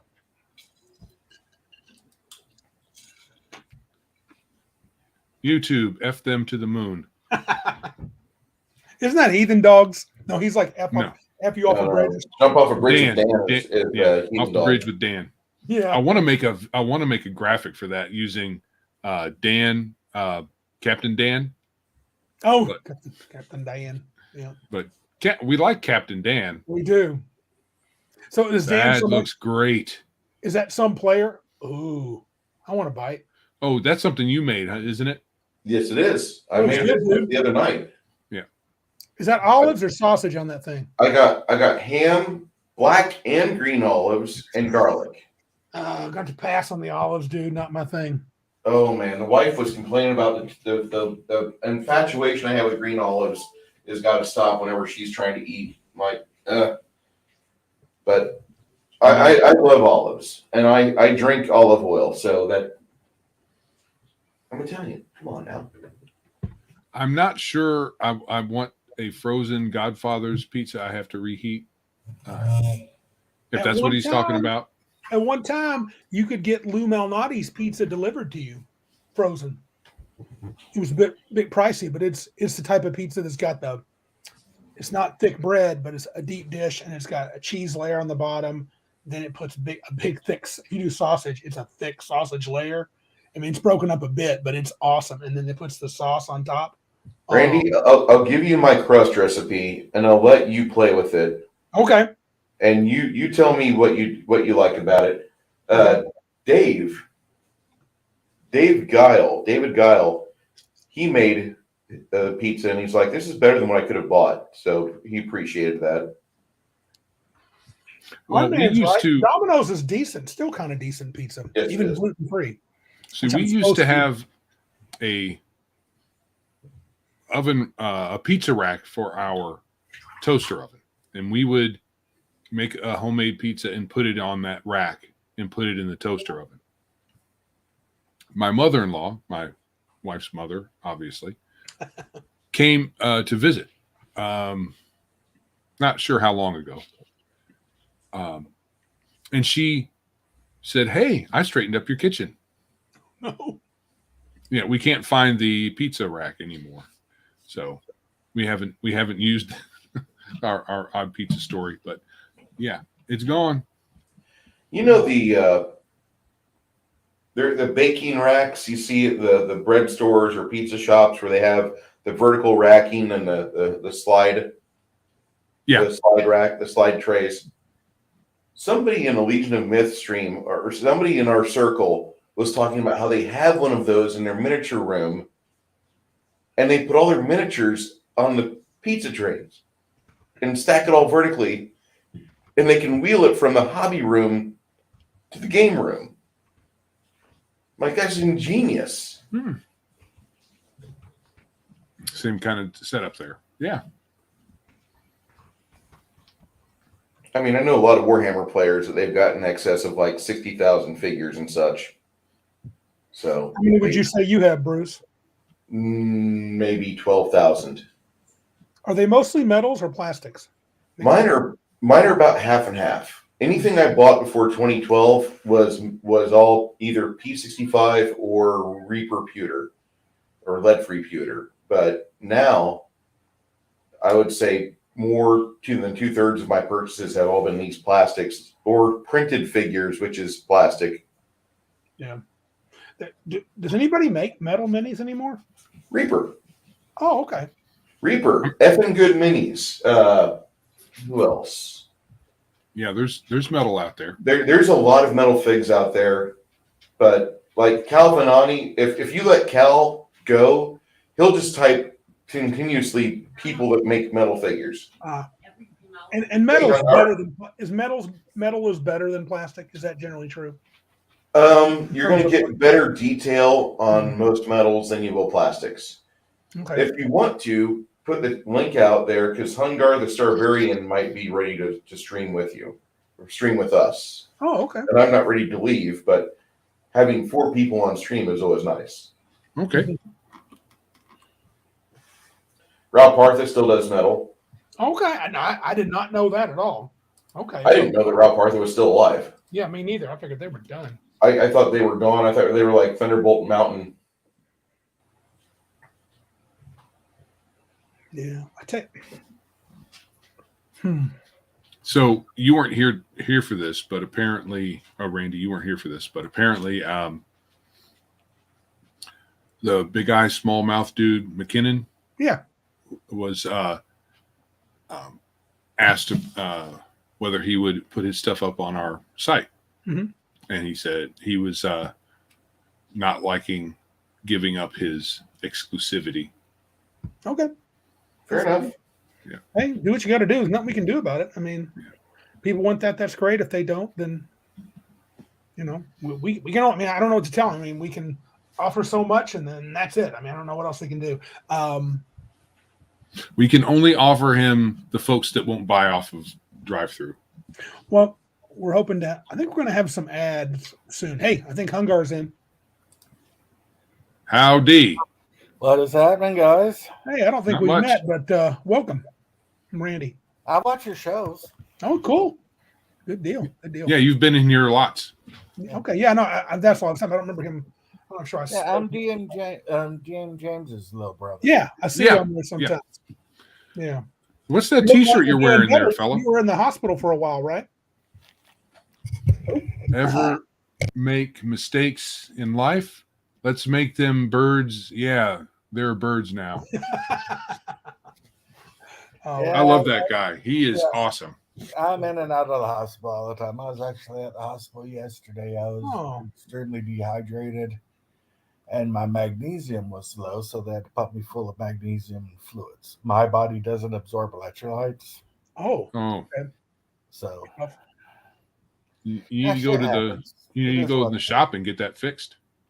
I don't have a large intestine. Oh, okay. Oh. That's hard to replace. Yeah, irreplaceable. It happened in 2020. I was in a coma for like 2 months. All that crap. It was. Oh, it my was goodness. What's up, Patrick? El, Cal, Bruce, how you doing, you sexy beast? What kind of games are you do you like best, Hungar? What are you into the most? That's such a hard question because I pretty much like everything. Do you? I mean, I started playing BX 30 years ago or more than Okay. 30 years ago. I like this then. Yeah. Shadowrun, Conan 2.20, Merps, Gamma World. I feel like I owned a MERP at one time, but never got it to the table.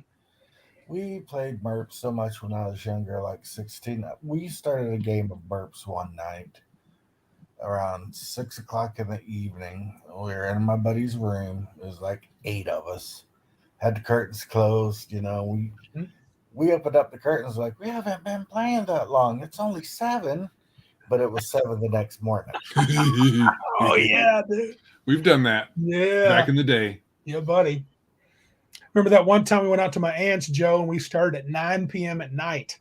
We didn't end till noon the next day. We were rolling through that. Those Yeah. are great games. Those were something else. So when you played Middle Earth, did you worry about canon lore, or did you just roll with it? We just rode with it. I think that is I a mean, good choice. Me too. Yeah, I run 3.5 because my daughter likes 3.5. She's 17. It's easy for her to learn. It's not my favorite, but DM James gave me all the books. I'm going to run it. Oh, I like third edition. Joe and I don't know about Joe much anymore, but we loved third edition for years and years. I still want to play it from time to time. I don't, not enough to pull it out, but I do want to sometimes. Yeah, I try to run like Forgotten Realms type campaign, Mhm. but it's a homebrew. Sure. Forgotten Realms. That's the best kind.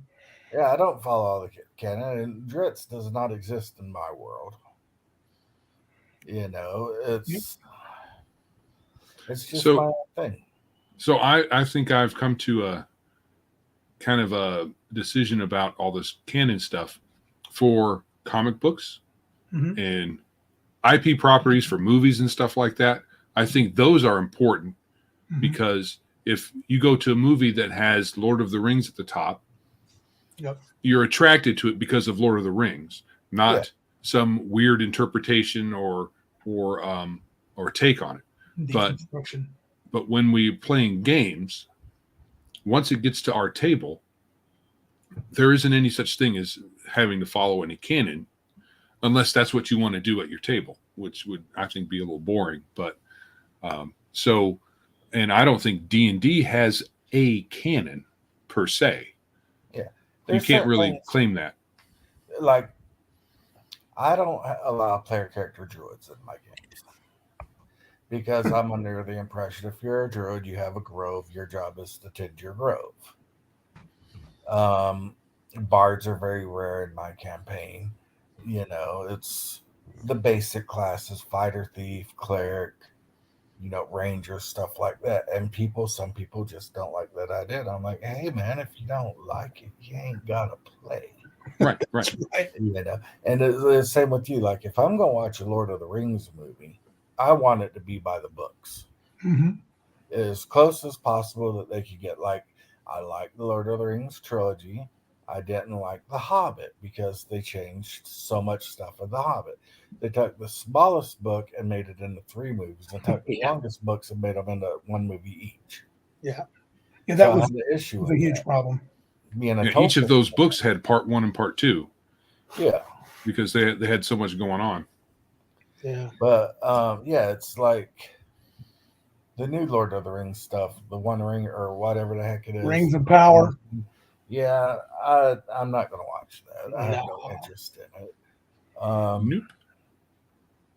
But the canon at your table, I think you could like if I were going to run the realms like you or Dragonlance or whatever, I think I would begin, just me personally as a DM, I would probably begin with whatever year I'm at. I would like kind of set the canon up. Yeah, think that's sweet. Yeah. 12p Saturday to Sunday 8 a.m. That's good. a long one. That's when we fun, dude. were younger, we used to run games for the weekend. Man, we'd have some friends come in from out of town every weekend just to play D&D, and we'd start on a Friday, and we'd take breaks. But it's like we'd go to sleep, wake up, next day we'd be playing D&D, order food, playing D&D. I mean, party that night, wake up with a hangover, play some more D&D.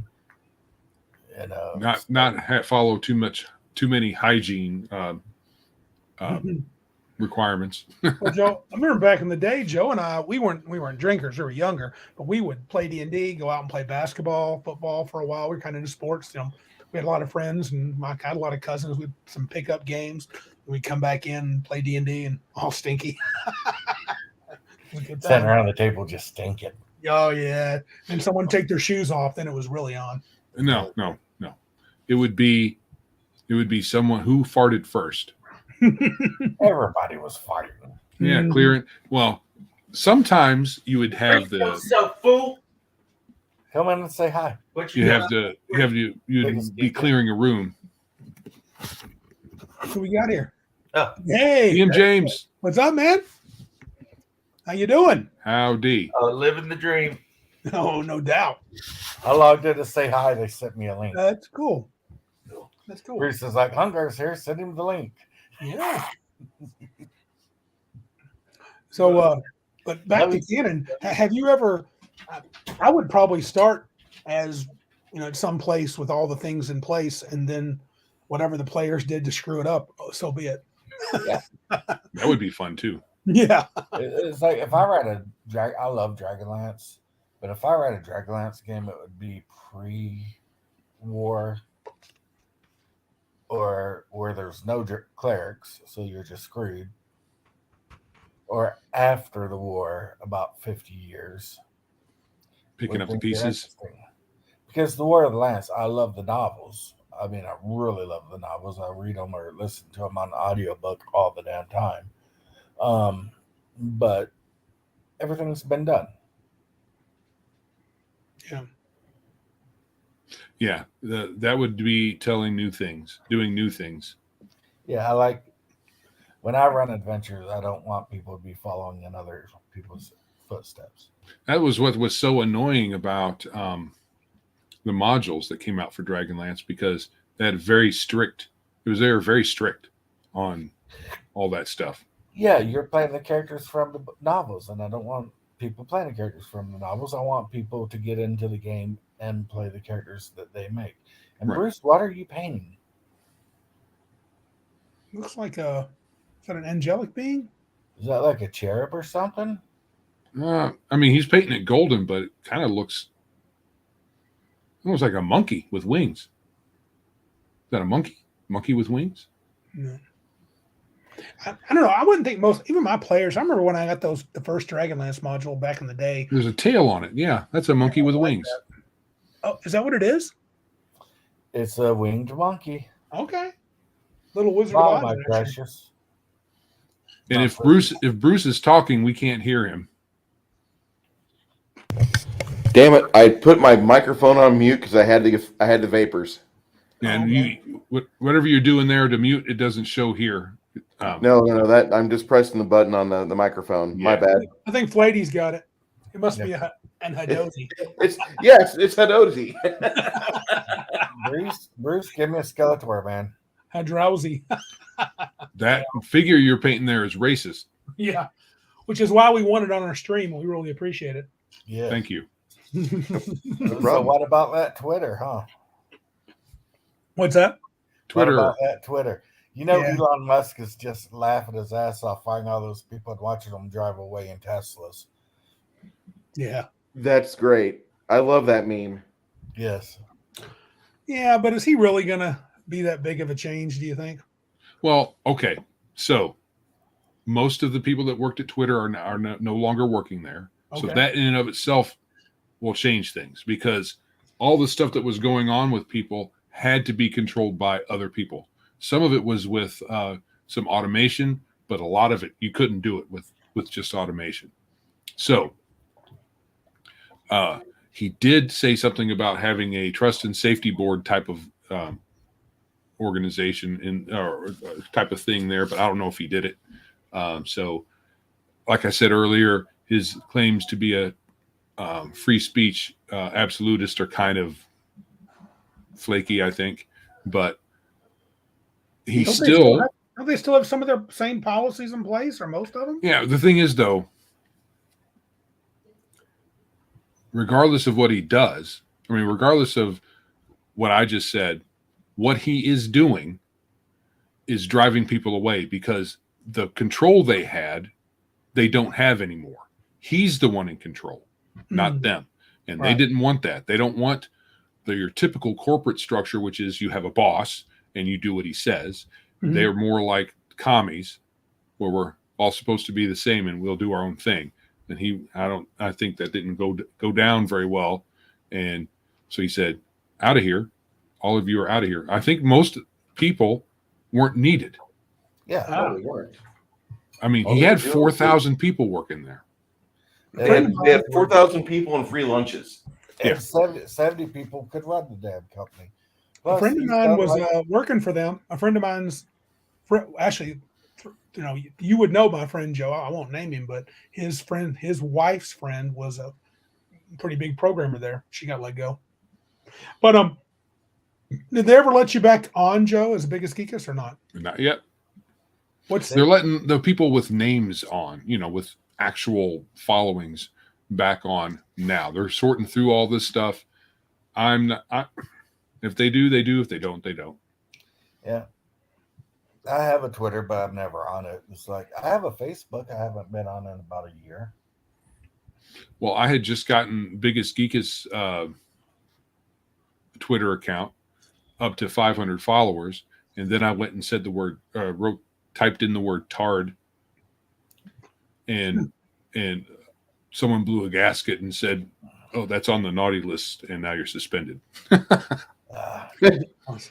James has been banned from Twitter so many times, man. I'm on my fourth account. Yeah. Well, I have one that's my name, mm-hmm. and I made one for Biggest Geekus one at some point, and then when this happened, I made one for Big Geek Emporium, our store. So we're still on there and almost back up to 500. I'm not really working that hard to get there, but I'm getting ready to look into making this picture right here into a t-shirt. Oh, that's cool. Big Bad RPG made that for me the night the Legion of Myth did the 24-hour stream. And the full picture has like there's a girl underneath underneath him, like Oh. a Conan. It's a Conan novel picture. Oh, face okay, on it. yeah. And I think that's the coolest thing ever. So I'm going to put it on T-shirts as soon as I find a place that I want to contract to do T-shirts, because it's funny, and I've got about 500 subs now. Oh. So I think it's about time to throw out a little merch, cheap. If I get T-shirts, I might sell them for $1 more than it costs to make them, just so I can have a bunch of people having a T-shirt with my face on it. Cool. Yeah. That'd be badass. Yep. So yeah, but this Well, is let us know when you do that. Yeah, let us know. Well, We will this is definitely, the social media yeah. I use. Does BGE have any shirts yet or no? No, I haven't done anything with merch yet. Mainly because I'm still. I mean, David Guile made some logos, which I would share, but I don't. Right now, my computer has been going for almost 2 hours and hasn't crashed, so I don't want to rock the boat. Are you on a virus machine from like 2012? Virus machine. When I ask that, I'm asking, are you on a machine that's over 10 years old that you used to use on Facebook? Oh, I don't think it's over 10, but it's more like, okay, some of the pieces parts are more like 7 or 8 years old. Okay. And have been on Facebook, but the errors that are coming up are bug. What is it called? I can't remember off the top of my head, but there's some kind of update error is what I've been able to suss out so far. So I have to either save all my data and then just do a fresh install, or try to figure out what drivers are causing the problem. I thought I had, and I was like, oh, I'll just uninstall this program that I don't use anymore. I started the uninstall process, and then it crashed. So whatever is going on is some kind of I updated some things, and then all this crash stuff was happening. I have that issue. My computer keeps on telling me to upgrade to Windows 11, but I have Windows 98, and that's a higher number, so I'm just going to keep it. That's funny. Hey, Man of War 665. How? Actually, Yeah. Hey. All right. Hey, how is being on? I have a question, Bruce. So, are you saying if you're on Facebook, you're going to get viruses? Yep. Why is that? If the coding on Facebook is really open on the middle to back end, and a lot of sneaky bastards will go in and they will plant worms on there. And if you're going to sit on Facebook for hours, you're going to have things just kind of creep in. It's the main social media site on the web. A lot of people still use it. It's a great place to farm your computer and offer it up to a hacker and say, here, just take all my shit. Just go ahead and put all the little root worms in there, the root kits that you want. And Facebook seems to be a place where, I've had my parents have gone to me countless times because their PC starts to get frozen or freezes up. They pick up stuff from Facebook. Really? Yep. Yeah. Dang. Yeah, it's kind of like that, but I'm hardly on Facebook. That might be a good reason for me to get out of Facebook. Then I've been wanting to kind of. We got we do a lot of stuff with Cabin Con and my friends and family on Facebook, but maybe I should just if I checked it just on my iPad, it wouldn't be so bad, I guess. I think it'd be better on your iPad because there's less viruses that are using the Mac platform. Well, and I use a Mac most of the time. I'm usually not on Facebook on this computer. I'm on it on my iPad more than anything else. So this is the computer I got. I bought a Dell refurbished with a i7 quad core and a bunch of memory on Amazon for like $350. Not bad. And it's like my travel computer. I take it to the hospital with me and stuff like that. If it breaks, I buy another one. I've got some games on it, but I pretty much use it to watch anime and go on YouTube and play video games. It runs the video game. It runs Conan great. It runs Cyberpunk 2077 great. And it runs Battletech. So that's all I really need. Is that kind of the same level as like a Chromebook or more powerful? It's more powerful than a Chromebook. Way more powerful. Okay, I don't know. I mean, you're talking. Yeah. Chromebooks are kind of throwaway computers.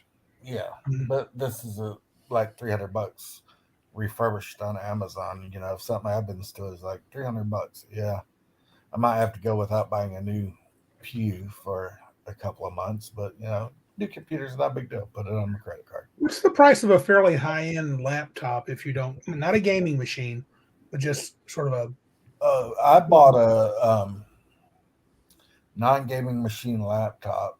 I bought one once and I used it for Facebook and stuff like that, and it just got so slow. I gave it away to DM James, and he had to reformat the whole thing because of that, and it cost me like $1,100.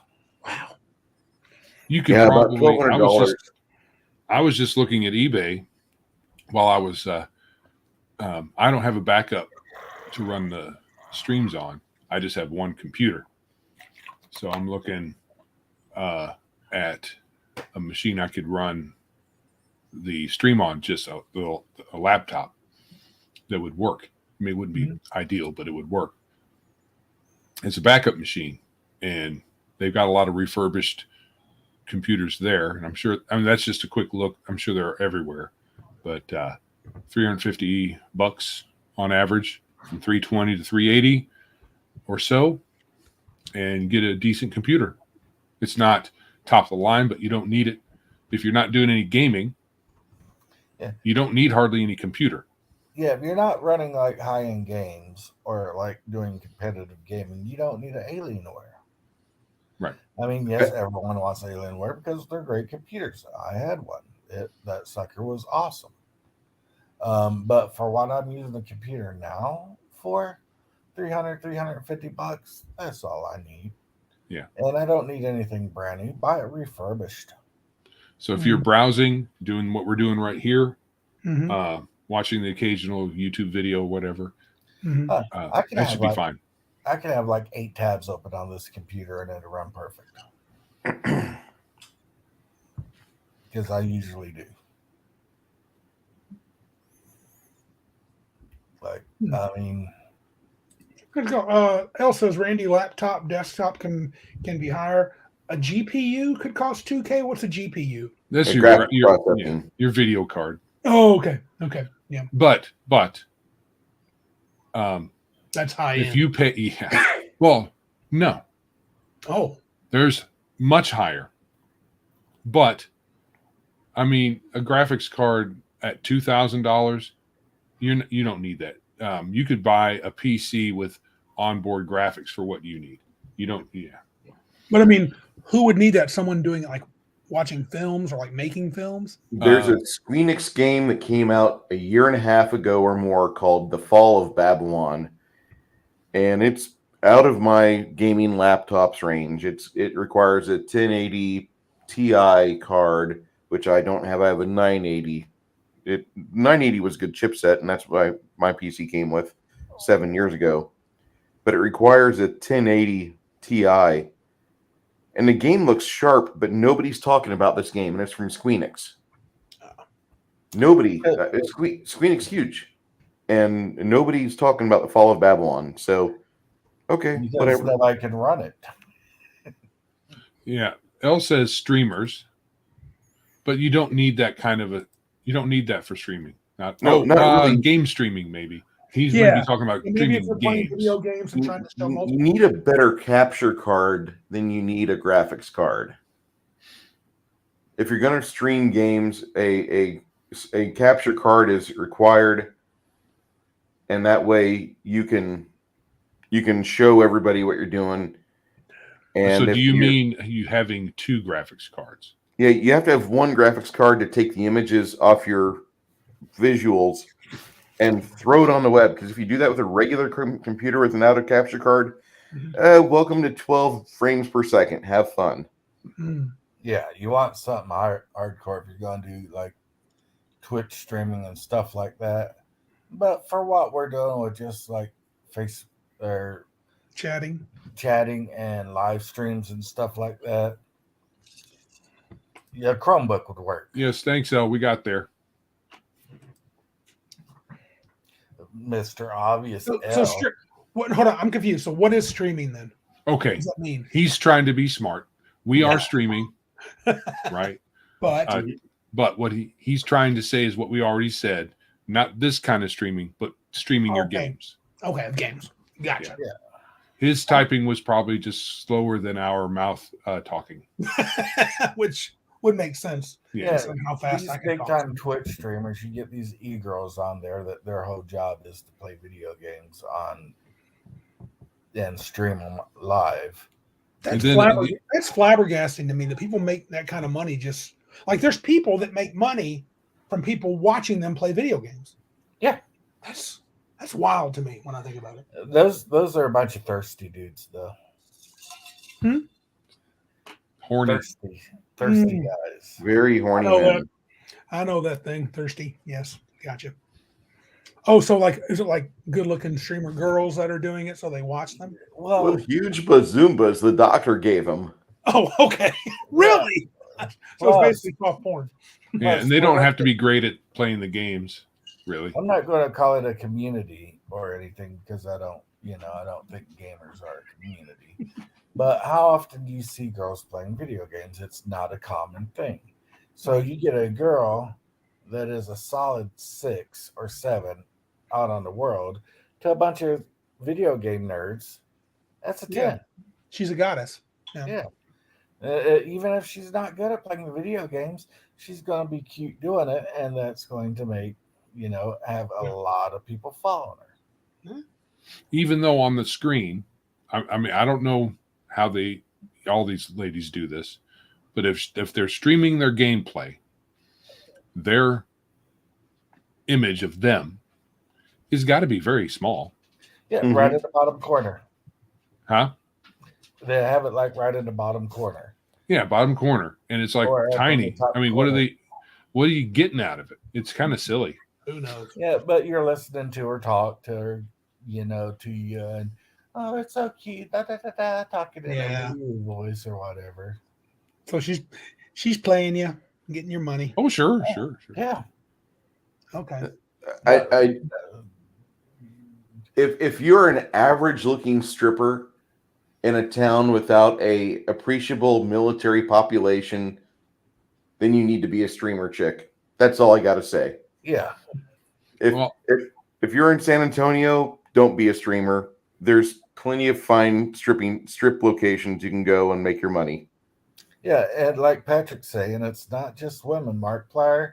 I mean, my kids watch this dude that looks like a chud. But he's ridiculous. He makes my brain hurt. But they love him because he's constantly doing stupid stuff. They think it's And he's- hilarious. Or that Ryan's World kid. My ex-wife's son, he's 5 years old. He loves that Ryan's World kid. He wants all the Ryan's World toys and stuff. This kid's like 8 years old. He's a billionaire. What is Ryan's World? It's a kid who talks about toys and stuff, and him and his mom do goofy stuff on YouTube. And he's got, millions of subs. Yeah, I think I've heard of that guy. Yeah, he's like a 7 or 8 year old kid. It's his mom's cash cow. What do you think this is with YouTube being bigger than you are a cow? You should be allowed to strip for a living. You I can agree. strip for me anytime you want, Cal. Look at that. Hungar I've got your back, bro. He might even tip you once. He's You're got back. your dollars. He's got your watch. You're back. Yeah. But Way back. do you got, isn't it weird? Is it weird to you guys that YouTube is like the only thing on TV now, like real live TV that matters is sports? I What's I the haven't deal? watched- That's weird. haven't watched network TV in almost 3 years. Right. I don't either. I don't know why we do that. I Yeah, watch well- YouTube more than I watch, Netflix or Amazon or whatever. When I was in my coma, they left the TV on ESPN. And if anybody ever asks, yes, you hear stuff in a coma. You are aware of your surroundings. I've repeated conversations back to my mother that she had with the nurses while she was in my room. Wow. pretty much verbatim. So I'm not a big sports guy. I don't watch sports ball. I played football in high school and college, but I don't want to watch it on TV. I will go to a live game. So when I woke up, I was like, I'm not going to listen to commercials and stuff anymore. You think it's commercials? Commercials, TV, news, all that stupid stuff. I watch Netflix, Hulu, YouTube mostly. I am a big fan of like competitive diving. Watching people do these dives off of 10-meter platform, I think is cool. Yeah, I agree. I just find it funny that network television doesn't seem to be much of a thing. I wonder before long if it'll be gone. Yeah, well, I can watch everything I want live on YouTube. That's the thing. I think network TV either has to offer something compelling, which it's really not in any large amount. You only hear like of one or two shows that people really talk about. All the rest is just noise. But they have to on TV anymore. I don't even know what's on TV anymore. Right. Yep. But you hear people talking about a show or two. I used to, a few years ago, before all the stupid kneeling in the NFL, I was a huge football fan.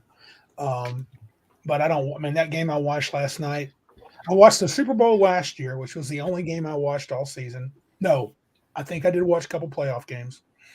Yes. This year I've not watched anything but that half of the Monday night game. And I refuse to watch the NBA anymore. And I don't know. There's nothing that draws me to regular television, I guess. I will watch the Super Bowl when my boys, the Tampa Bay Buccaneers, are playing. Gotcha. But other than that, I'm like, yeah. Well, I think it's probably because, like everything else, politics has one, politics is in everything, and two, that has kind of caused their leaning on it, right? The message. So they tell the message. That's what's more important than actual writing good stories, and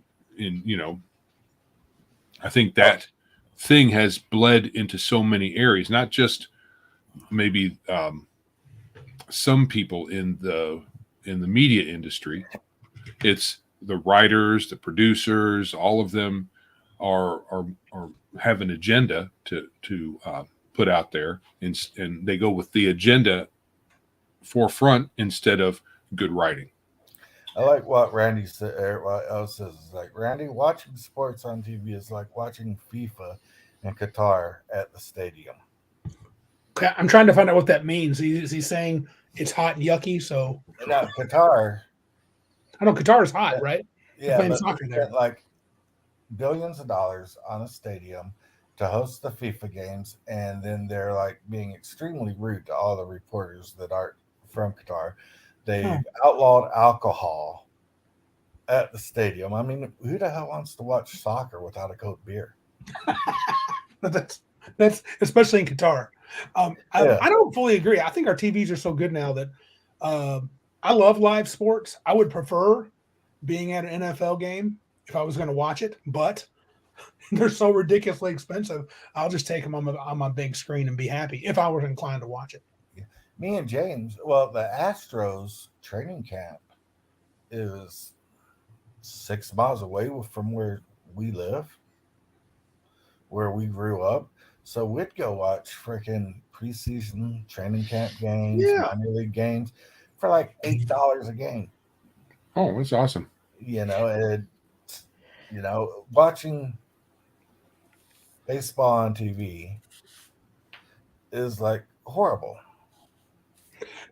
Baseball is quite possibly the worst thing to watch on TV. Oh, fall asleep. Live. Golf is worse. I don't like golf. I'm not a golf guy. Oh, and then golf was on so much when I was in my coma. Wow, you remember that? Yeah, I don't care for that. I'm a football, basketball guy. Apparently, we need to stop and redo the entire night for David here. Yeah. David and Mr. Max. Yeah, Max, the reason we're still on is because we were delayed by technical difficulties for I think it was 40 minutes. So And of Yeah. course, I showed up, so I had to bring a little class to the He brought live the stream. Yep. He brought the class to the show, so we big beard energy. That's right. Big beard energy. They shaved my beard when I was in a coma too. That I woke up and I was pissed. Oh, you've kept it for a long time and they still shaved it? Wow. Oh, it was like down to here, Oh, okay. and they shaved my beard, and I had to get a tracheotomy. Hmm. So they shaved my beard to do the trach, and I was like, I woke up and I was like, and my dad and my brother came in the room, and they didn't have beards either. And I was like, well, I didn't know I didn't have a beard until they came into the room. I was like, where's your beard? Because, talking with the trach in your throat. And my dad's like, here, son, look at this mirror. I was like, up in arms.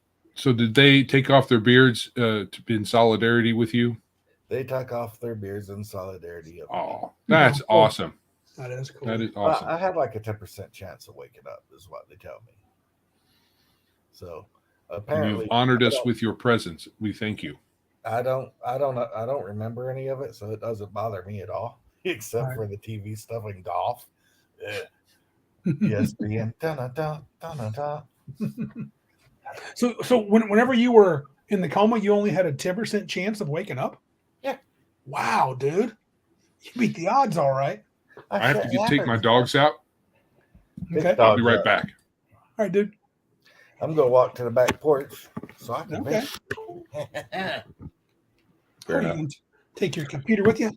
Oh yeah, laptop for the win, man. Sweet. Yeah, you gotta like that. Like I said, travel laptop. It travels everywhere. Yeah. So Bruce, Yo. you do you just play Pathfinder?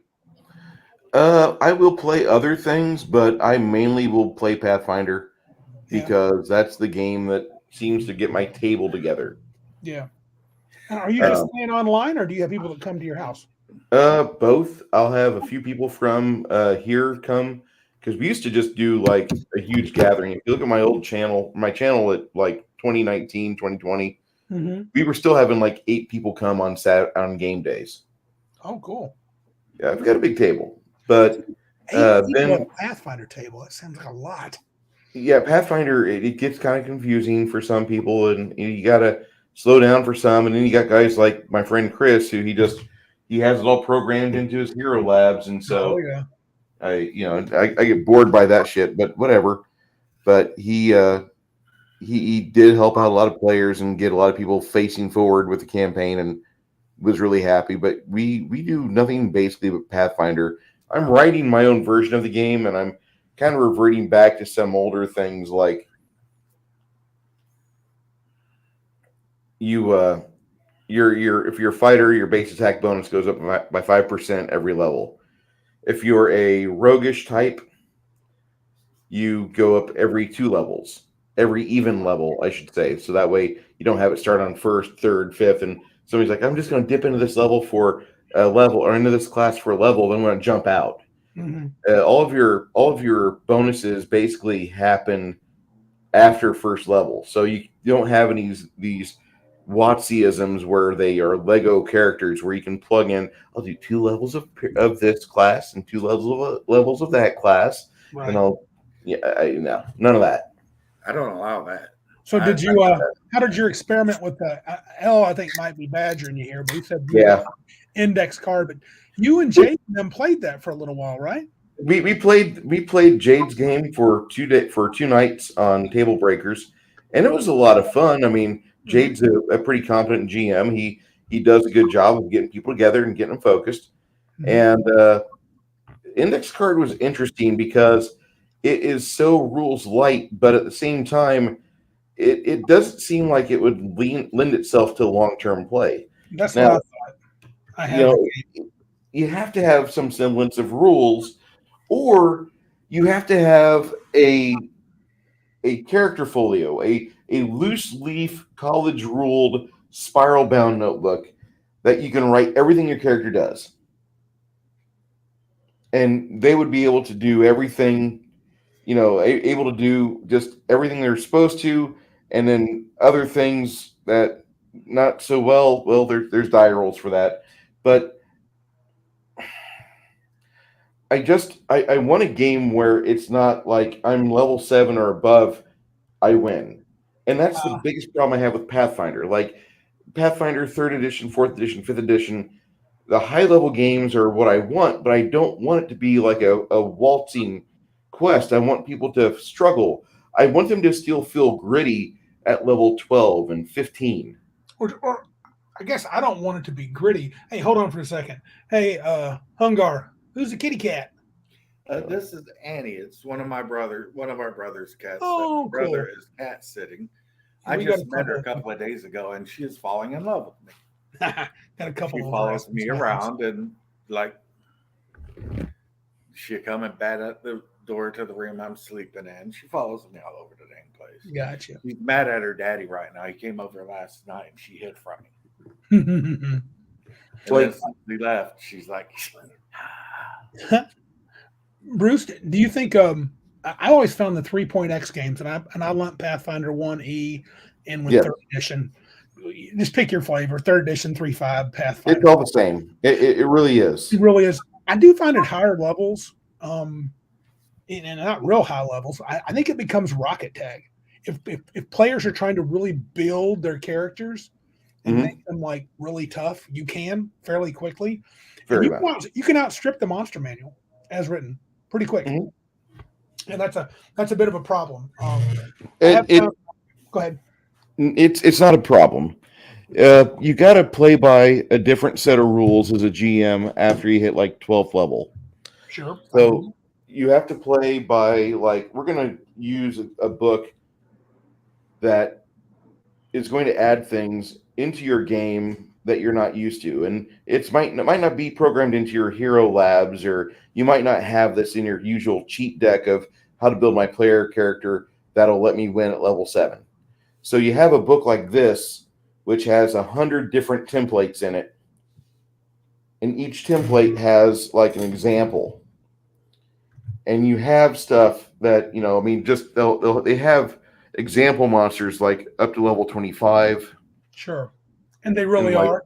Are they really Yeah. that tough? Yeah, and they are very tough. Okay. They have red and white. Yeah. yeah. That's all. I forgot who the guy. I should look back over there my Pathfinder stuff. Hold on a second. I'm gonna get up. You have to add it at higher levels. Like combats can't be real random. You have to have a reason as to why are you rolling the initiative die. Because if you just pick something out of a monstrous manual with no classes or templates, is that from Legendary Games? Yeah, I believe so. Yeah, Joe. You don't like Yeah, that? I'm not a big fan of them, but I like the fact they redid Mythic. Yeah. We got a wild squirrel. But the thing that I found that worked for me at higher levels, and this is just because I'm an experienced GM, and I've often wondered if I could put this into my game. You said that you got to think differently. I think as a GM, you take those ideas like that book you showed, the book I showed, Mhm. then you break the rules. Yeah. You do. You just break the rules. You have to, and you have to like when you're doing Nemesis design after level 12 or level 15, you're having to add class levels to monsters.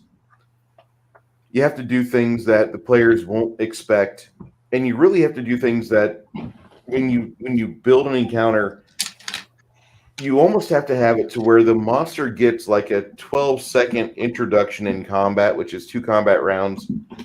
Before the players can do anything, he's ambushed them right. He's done everything that he should. And his perception required for the party to know he's around before he strikes, it's got to be astronomically high. With Pathfinder, it's easy to do. You build the character right. You can give them a very good sneak or stealth score. You can give them a very good ability to remain undetected. I think with the power creep in Pathfinder and the advancement, I'm inclined not to even build monsters I just give them what I need to give them. I'm not saying at the time of the game. I mean, before Sure. the game starts, I go, he gets this bonus, he gets that bonus. And Okay. I don't build it. I just You just have stats in line for it, and you're because going to use I know this. my players and I know what'll challenge them. Okay.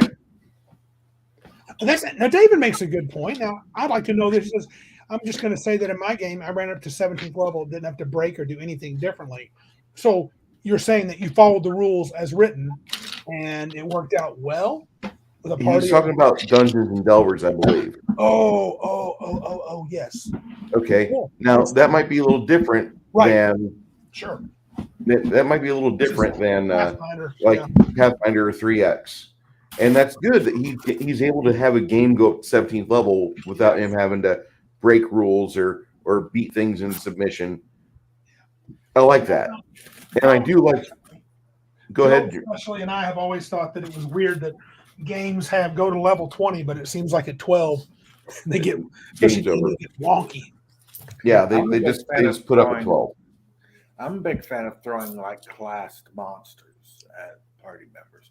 You know, there's nothing funner than throwing like a level 8 freaking kobold sork at the party and be like, here, come, let's fight this weak ass kobold.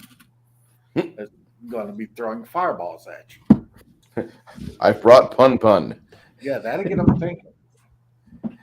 I've got Meepo and Pun to face off against the players. It will be a TPK. Randy Nichols says, "At Joe, what are you doing, bro?" He's protecting them nuts. Squirrel head, or is that somebody else in disguise? That's what I'm thinking. We might have a poser here. I'm thinking we do. It looks like Powder Puff. I think Powder Puff's sneaking around on us. Yeah. She's playing Squirrely Girl. Squirrel Girl. Oh, Magic Kobold Ninjas are awesome. Nice. I agree. They can be. Mm-hmm. So, no, I think with like the 3X engine, you have to make the game differently if you're going to run it. If you're going to try to run a high level game, you can't just go like, okay, we're going to play Rise of the Rune Lords. Everybody do their standard BS and try to break it as hard as you can. And like 9th level, you're already waltzing through combat. And if you don't add things to your campaign, if you don't customize it for your players, you're going to get fed up as a DM. Like, I'm just setting up the monsters in combat rounds. And within that same round, the monster enters the field of battle. The ninja, thief, rogue, the artificer, kung fu agent has already killed it. They've already wiped the board from it. Yeah. Those hands are too pretty to be Joe's. Yeah. Yeah, I thought so, but and as you're saying with the multi-class, people trying to skip like different Yeah. classes. I don't allow multi-classing in my game. not at all. Not at all. No, they better have a really, really good reason. Right. Yeah, I like that. It's like if they can come up with a really good reason why they want to multi-class, then I will think about it. But for the most part, no. You pick your class, you play your class.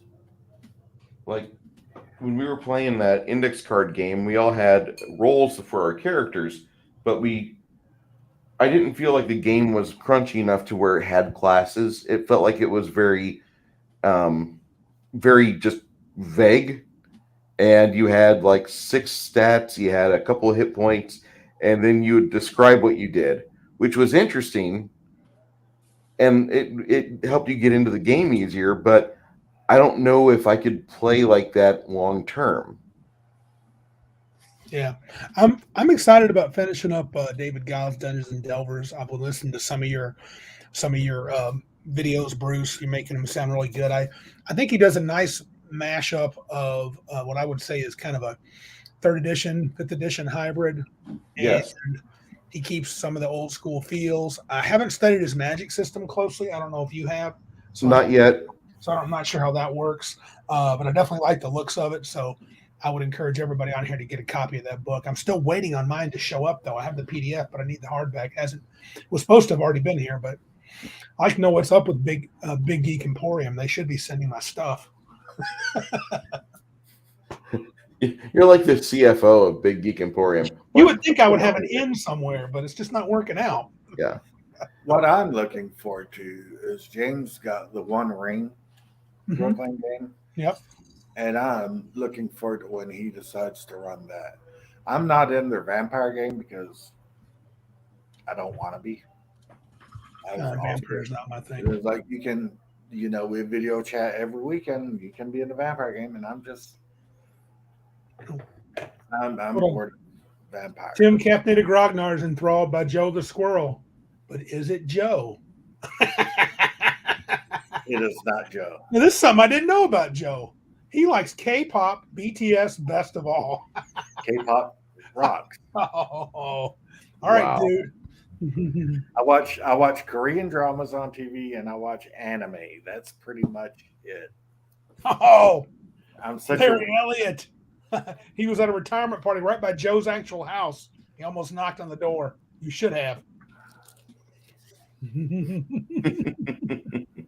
Now the complaining about the having to put monsters with levels. Monty Cook started doing that a lot with his own modules, and he did that with a lot of Tolus, a lot of Arcana Unearthed stuff. And so it's something that I've been doing for about 15 years. I feel pretty comfortable doing that. Like there's nothing worse for the players at their mid levels, and all of a sudden they get attacked by a Lamia, and they find out she's a monk, and she does a flurry of blows and does like between 6 and 12 points of wisdom damage within one round to the cleric. That's just joy. Yeah, I was infatuated with giving classes to monsters early on in 3rd edition. My first adventure, I had a group of 8th level characters as a play test, and I made he was a 5th level vampire, 5th level magic user, vampire, 5th level monk. Okay. What I've always had a lot of fun with. Cast haste. I level drained like crazy. Especially around 5th or 6th level, is throwing an ogre, which is, can wipe out a party anyway, and then give it like 3 levels of fighter. Oh, God. Or 3 levels of barbarian. And then you're talking about something that if the players aren't careful, they could wipe. And I'm not out to kill my players all the time, but sometimes you got to keep them on their toes. Yeah, I think it's fun to mix it up, but I think maybe what David's getting at, he makes a comment that I think I agree with. It says, I'm more talking about you fight normal orcs at first, but then at higher levels, you need to give them barbarian or fighter levels. I mean, it's fun to do a few times. I guess for me, it's just the tedium of trying to follow the rules and level the monsters up just right and give them all their skill bonuses and all that stuff. If I ever run 3rd edition of whatever version, I will never do that. I think James has I don't mind putting levels on an ogre, but I'm not gonna check all the boxes and all that sort of stuff. Man, he's coming out tonight. Look at that. Sparkly vampires are his favorite. I think DM James might be right when he says he don't think that squirrel has any nuts. He might be onto something. I'm not gonna claim that's 100% true. If you woo, I'm gonna start stuffing magazines. Nope. We may have lost the squirrel. You're welcome.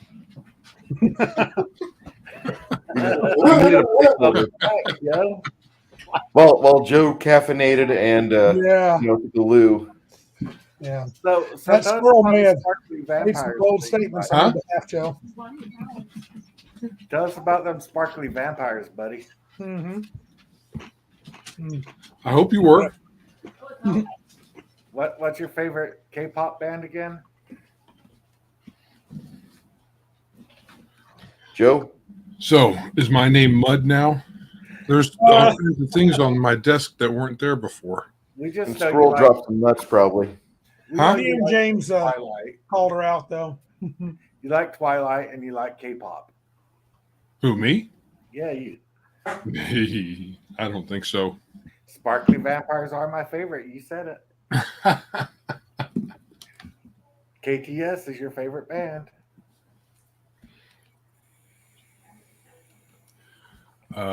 Who? Yeah, you can deny.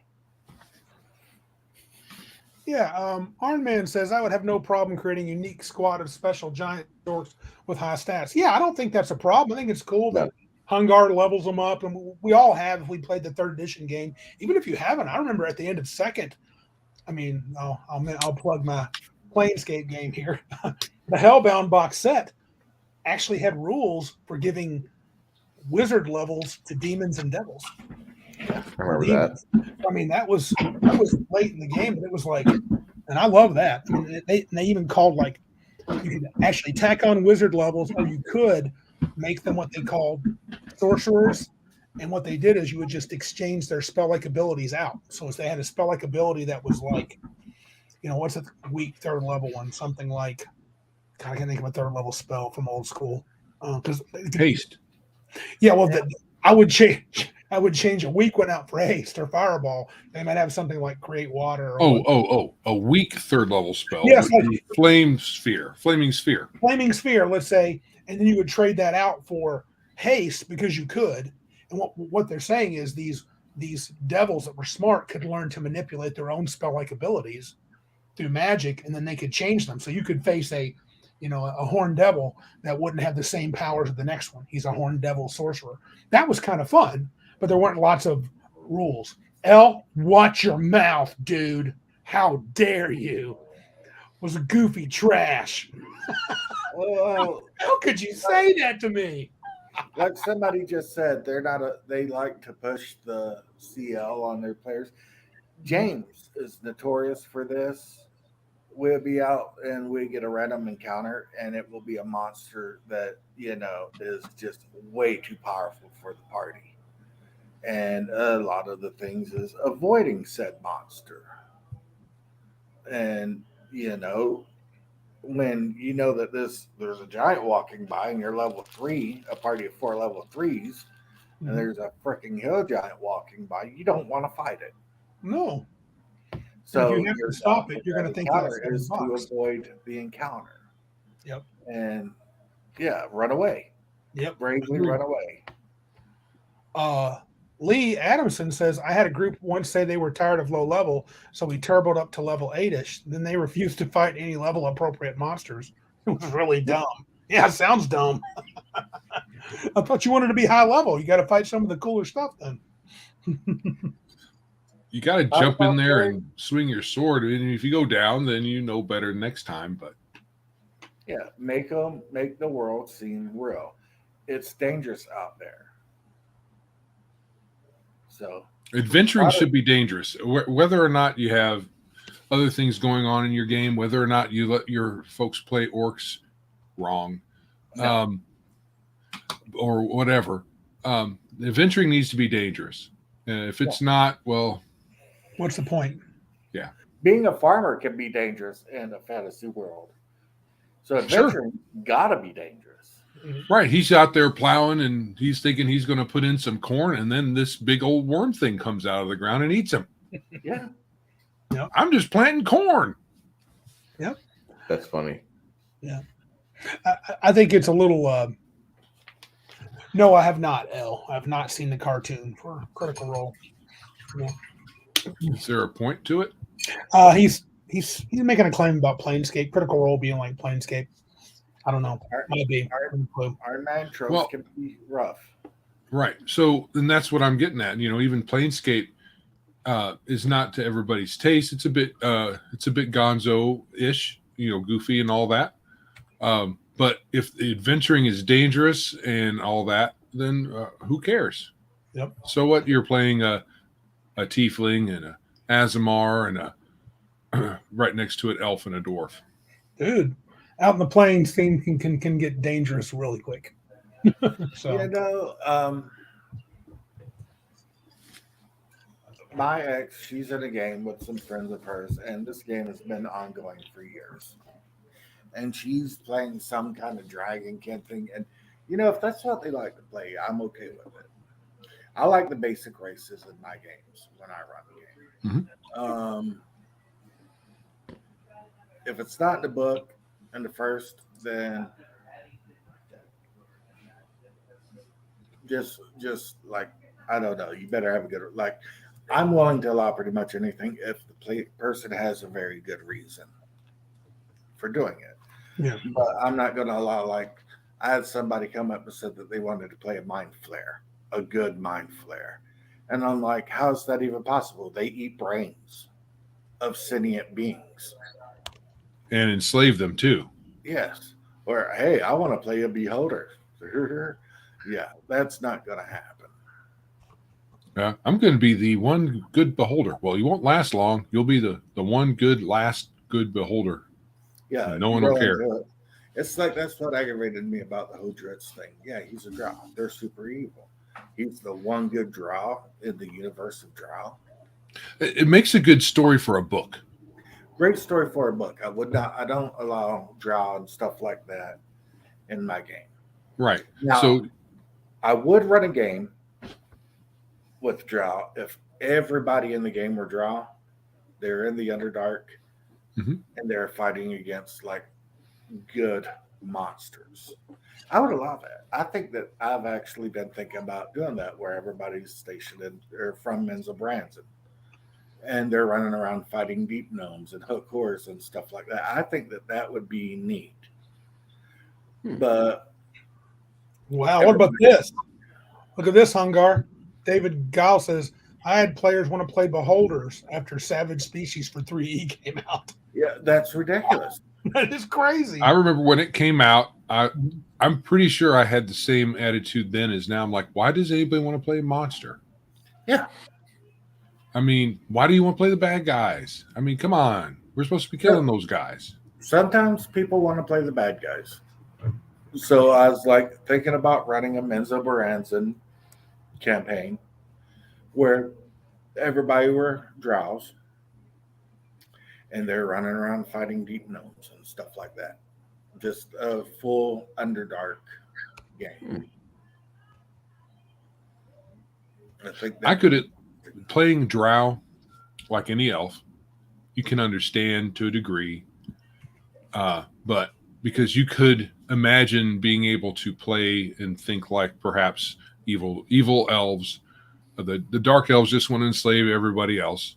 How hard is that to play, really? But how are you going to play Beholder? What do they contemplate? I mean, this is the thing I had problem with in 3rd edition. How weak is a level 1 Beholder? Is there such a thing as a level 1 Beholder? they're out to destroy everything. They are a magical creature. yeah. They would be very one-dimensional. I guess you could have a more interesting beholder as the subject of a novel or something, like a gangster. There's a gangster beholder, right? In one of in Forgotten Realms, isn't he? Isn't there a gangster? Xanathar. Yeah. The Xanathar. Yep. Forgotten Realms, there's like thieves or something like that. That's a crime organization ran by a beholder. Right. So you can have someone that's a bit more sophisticated than just. Well, beholders are all intelligent, aren't they? Yeah. They're highly intelligent, so they're not just some thug. But those mind flayers, I mean, come on. Mind flayers are intelligent. Yeah. And they are not from, the plane. Right. They're So they think totally different. Extraplanetary being that wants to enslave and eat the rest of the sentient beings. They look at us as food. Look at humans. You look at other beings as food and servants. And that's it. Beholder party working for a detective agency. Private eyes. Nice. Good one, Arn, man. That's a good one. Nice. If we had a booby prize, you would get it. Booby prize. As soon as it came out of my mouth, I was like, oh no. Lord, please forgive me. It's all right. I'm a working person, but I'm happy with it. I've accepted this in my life. Oh, Dixie Cup, those eyes. oh wow. What does the chat become? Mhm. English. Yeah. Seven Species actually turned me off in third edition. I was really not. I never really. I didn't like Savage Species myself. What's that? I didn't like it. Nobody really liked it. I mean, geez. What aggravated me? What we were playing 3-5. James was running it, and one of the guys in the party, he came up. He was a great weapons fighter, cleric. He was a great weapons cleric, Paylor. And he came up. He's like, "There's this new feat I want to try called Monkey Grip, where I can dual wield great weapons." And we look at him like, no. I mean, 3-5 has a lot of broken concepts. I despise that feat. Only thing worse than that was the Elven Curve Blade. What a cheap piece of crap that was. Yeah, that feat does not exist in any game that I run. Monkey grip. I find as a DM, you do have to pick and choose what you're going to allow in your game. You should have monkey grip, but it doesn't do what you think it does. Because what else is or what else are monkeys known at doing with their hands? Throwing poo. Elle says the new Dragonlance only allows humans, elf, dwarf, gnome, and kinder. Night, Mom. Love you. Interesting. That's weird for WotC. Yeah. So far. Yeah, I'm sure that one of their cultural, or what do they call them? Not concern, cultural sensitivity readers. Yeah, one of them will probably come out and say it was bad. So, Powder Puff, you don't need to worry about no hentai. Hentai. She sounds cute. Yeah. So, but Dragonlance had lots more races than those that you could play back in the day. They even had ogres and Minotaurs, yeah. Yep. Gully dwarves. Though I don't know why you want to play one of those. No. I love Dragonlance. I hate Gully dwarves. Couldn't stand Kinder. There's only one guy I ever played D&D with that I thought played a Kinder in a way that didn't annoy the crap out of me. Most Kinder I've had in my games ruined the Kinder trope. Yep. Again, it's a neat concept for your novel. Probably not good for the game table. Tasselhoff Barefoot was a great character in a novel. Sure. The novel would not have been the same without that annoying little bastard. But all that stealing stuff from party members, I just found that. And I know they were stealing. They called it something else. They're like borrowing or whatever. Acquiring. It was just, I don't know. After a while, it wears thin, man. It gets old. At the table, it gets old. It'd be great for a one-shot. It wouldn't be bad for a one-shot. Someone playing. It wouldn't be bad for a one-shot. Like if I ran the draw game, it would probably be a one-shot game. Yeah. My one-shot drow game would be like Reservoir Dogs. Yeah.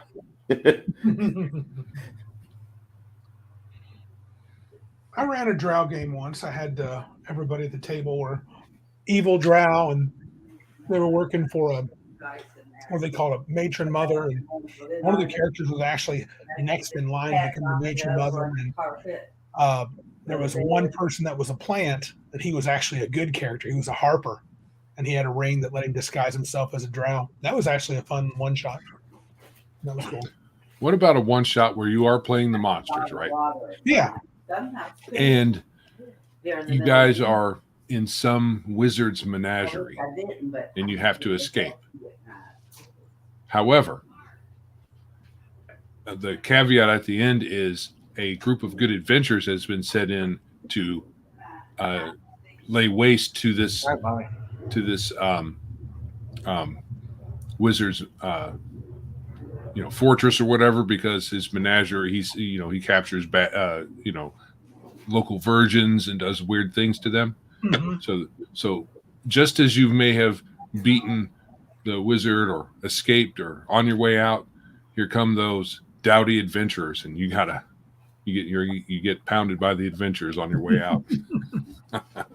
CBK Ply a while back mentioned the famous our infamous reverse dungeon. That was, Right. I had that. That was actually kind of fun, where you play these goblins protecting their home against adventurers. That was kind of cool. There was a video game like that a long time ago, and Dungeon you Keeper. were the evil dungeon keeper. You were the evil wizard, and you made the dungeon to kill the adventurers and steal their loot. That game was great. Powerpuff, yes. Powerpuff needs to meet Nora. Get along good. Stop it. Right on, Powder Puff. We need next time we do that, we need to put out a warning, because somebody's going to have seizures after they see that. Just graded a calculus test today.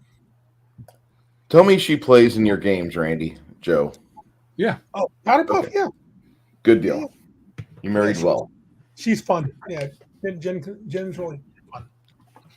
Once my wife has a day off and she wants to play, we'll get her set up. Yeah. Does she like? Is she a gamer? No, she'd like to try it. Oh, good. Yeah, I hornswoggled my wife years ago into gaming. Hey, hold on. Math does not have an S. I don't care what anybody's in the UK says. They are the entire country, that half of the world, because I'm pretty sure Europe does it too, is wrong. Math is singular. Mathematics. That's fine. I met my ex-wife at a D&D game I was running, Cool. and we're still best friends. Nice. Pre-painted plastics, Cal. That's all I want. Hey, Cal gave a bunch of different listings earlier in the chat. If you want to know who makes metal, Mm-hmm. he did like 7 or 8 companies. My favorite being probably Osprey, who does Frostgrave. Randy has a math lab. You know it, dude. What are you up I think to, she misspelled that. Randy? What's that? Might be a Meth lab? yeah. No. Yeah, I told you guys I watched a documentary on cocaine the other day, right? No. I'm going to start watching all my documentaries that way. It was awesome. Think about it for a second. Bruce got it. Watching all my documentaries that way, it was awesome. Documentary on cocaine. While you were Sorry, I'm typing. So I totally lost it, but I don't usually catch stuff anyway.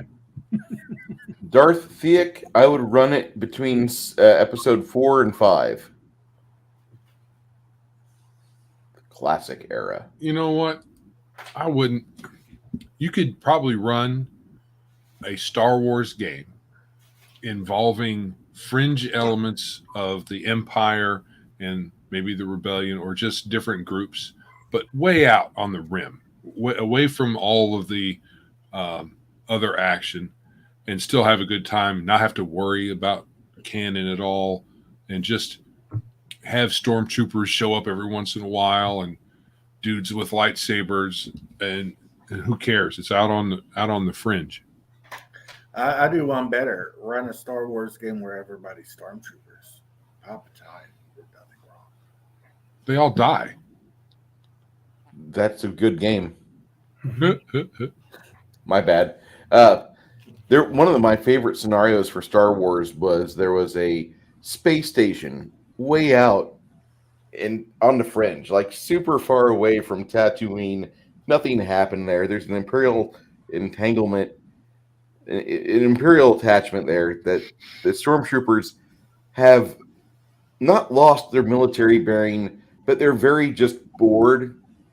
And so they've all started to personalize their stormtrooper armor. They have like various graphics on them or stickers or whatever. So when you get there, you have to sign this paperwork. There's like 45 pages of paperwork that you have to sign before you can dock. Or you just go down to the very bottom and just click I accept. If you don't read the EULA to dock at the space station with all these nice services, and they've got a boxing league there too, so you can go watch that and gamble on it. But if you don't read all of it, you don't realize that if you leave your ship there for 30 days or more, they claim your ship as property. And this is like one of the richest space stations out there. If you do some low-level digging, you can find out they're affiliated with a couple choice auction houses not too far away, ran by Huts. And so there's a big scam that's going on there, and they bushwhack you, capture you, take you away, throw you into slavery, get you hooked on drugs, and then take your ship and sell all your shit.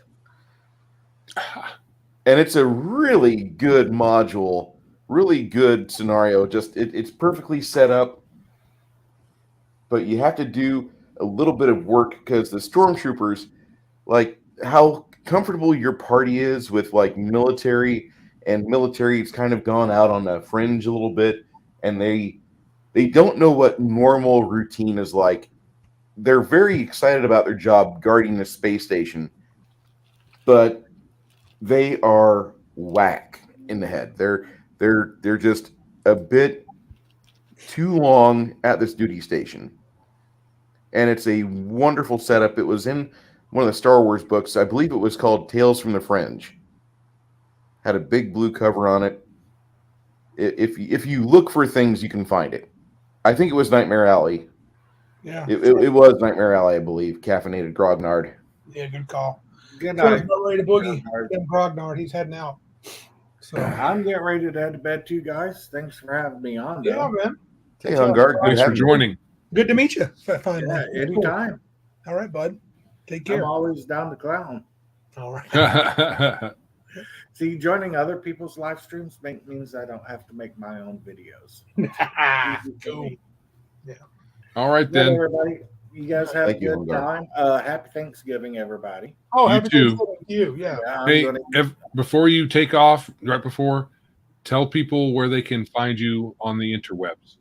Hungar the Starvarian is my page. I make silly videos about whatever I feel like making. I'm usually on with DM James, plays OSR, my older brother, really cool dude. Oh, And cool. I'm on with everybody else all the time too. Sounds All right. good. Glad Bruce to is, Hungar. always, Bruce is always excited to see me, ain't you, buddy? Yes, sir. I love having you in the chat and in panels, preferably. Yeah, and like I said, happy Thanksgiving. I'm going to eat so much turkey, I'm going to pop. Okay. Hungar the Starvarian on YouTube. That's right, guys. Later. Later, sir.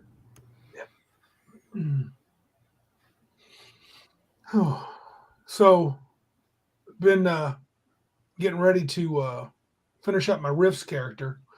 Seems like I can carve out 3 more hours to finish the character. Who's running the game? Well, I'm supposed to be playing with Max and someone else, but I've not been really good at keeping track of what they're saying. It's supposed to be December 2nd. I'm going to play online with Max, and then I'm eventually going to run a Rifts game. In theory, I'm going to run it with the Rifts core, but as I read it, the truth is, the less I like it. But I want to play it. Maybe I just need to play it.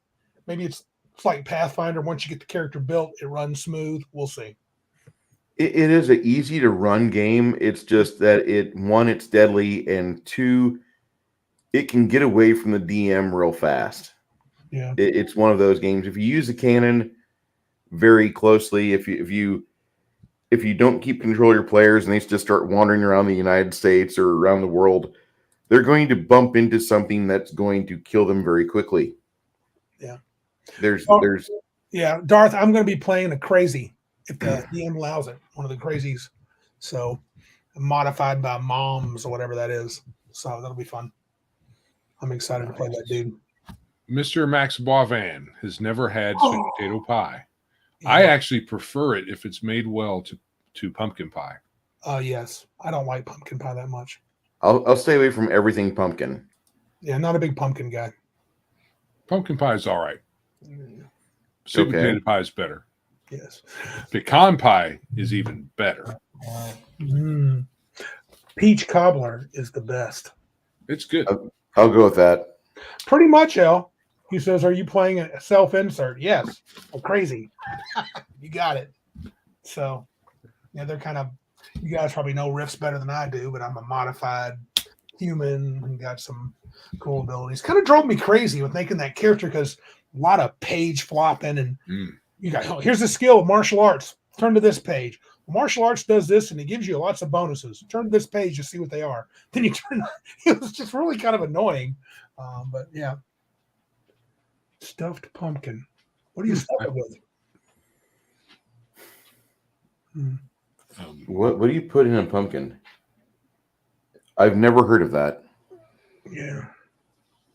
I mean, I'm not saying it's not good, but I'm just kind of curious. Probably meat. Oh, that'd be good. I might like it then. My God, that'd be great. Could you imagine a nice kielbasa sausage stuffed in a big pumpkin? Maybe. Maybe I do like kielbasa. chopped up peppers. Making me I need to hungry. look up a recipe there. That's what my wife said.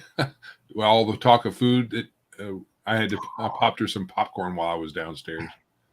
And then she spreads rumors about me. She was. See how she is?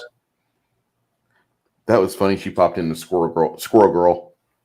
Oh, and I think my wife is going to be making her famous banana pudding, Joe. So that's going to be awesome. That thick, and she's going to put it on top of the fridge, so it'll be 0 calories. Yeah, you can eat all you want.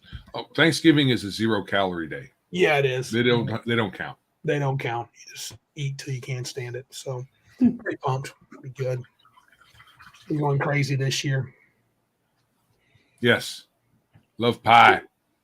Pie's better than cake, but cake is good. I don't know. I think as much as I like pecan pie and sweet potato pie, I might like a properly made carrot cake way better. That's another one my wife can make when she puts her focus on it. Her carrot cake is ridiculous. You can hardly get one already made like from a store because it's usually spice cake and not very good spice cake. No, with a carrot, a frosting made carrot on the top, and that's how that's the only thing that makes it a carrot cake. Have you been to Lucky's? We have a steak place called Lucky's. They will sell you a piece of carrot cake. First of all, it's massive, but it is like $8 or $9. But it is. Would love it, Joe. Oh, okay. I might have to go there. It is crazy good. It's a massive piece too. In Midland, or is it here in Bay City? Bay City, dude. Okay. They will hook you up. Yeah, it's good. I'm a big fan of what's called a bow tie cake, and it's a thin, not thin. It's about 6 to 8 inches wide and about 24 inches long. They sell these at the local HEB here, which is the store of Texas. And you've got numerous layers of cake separated by frosting layers. It's like 5 or 6 layers of cake.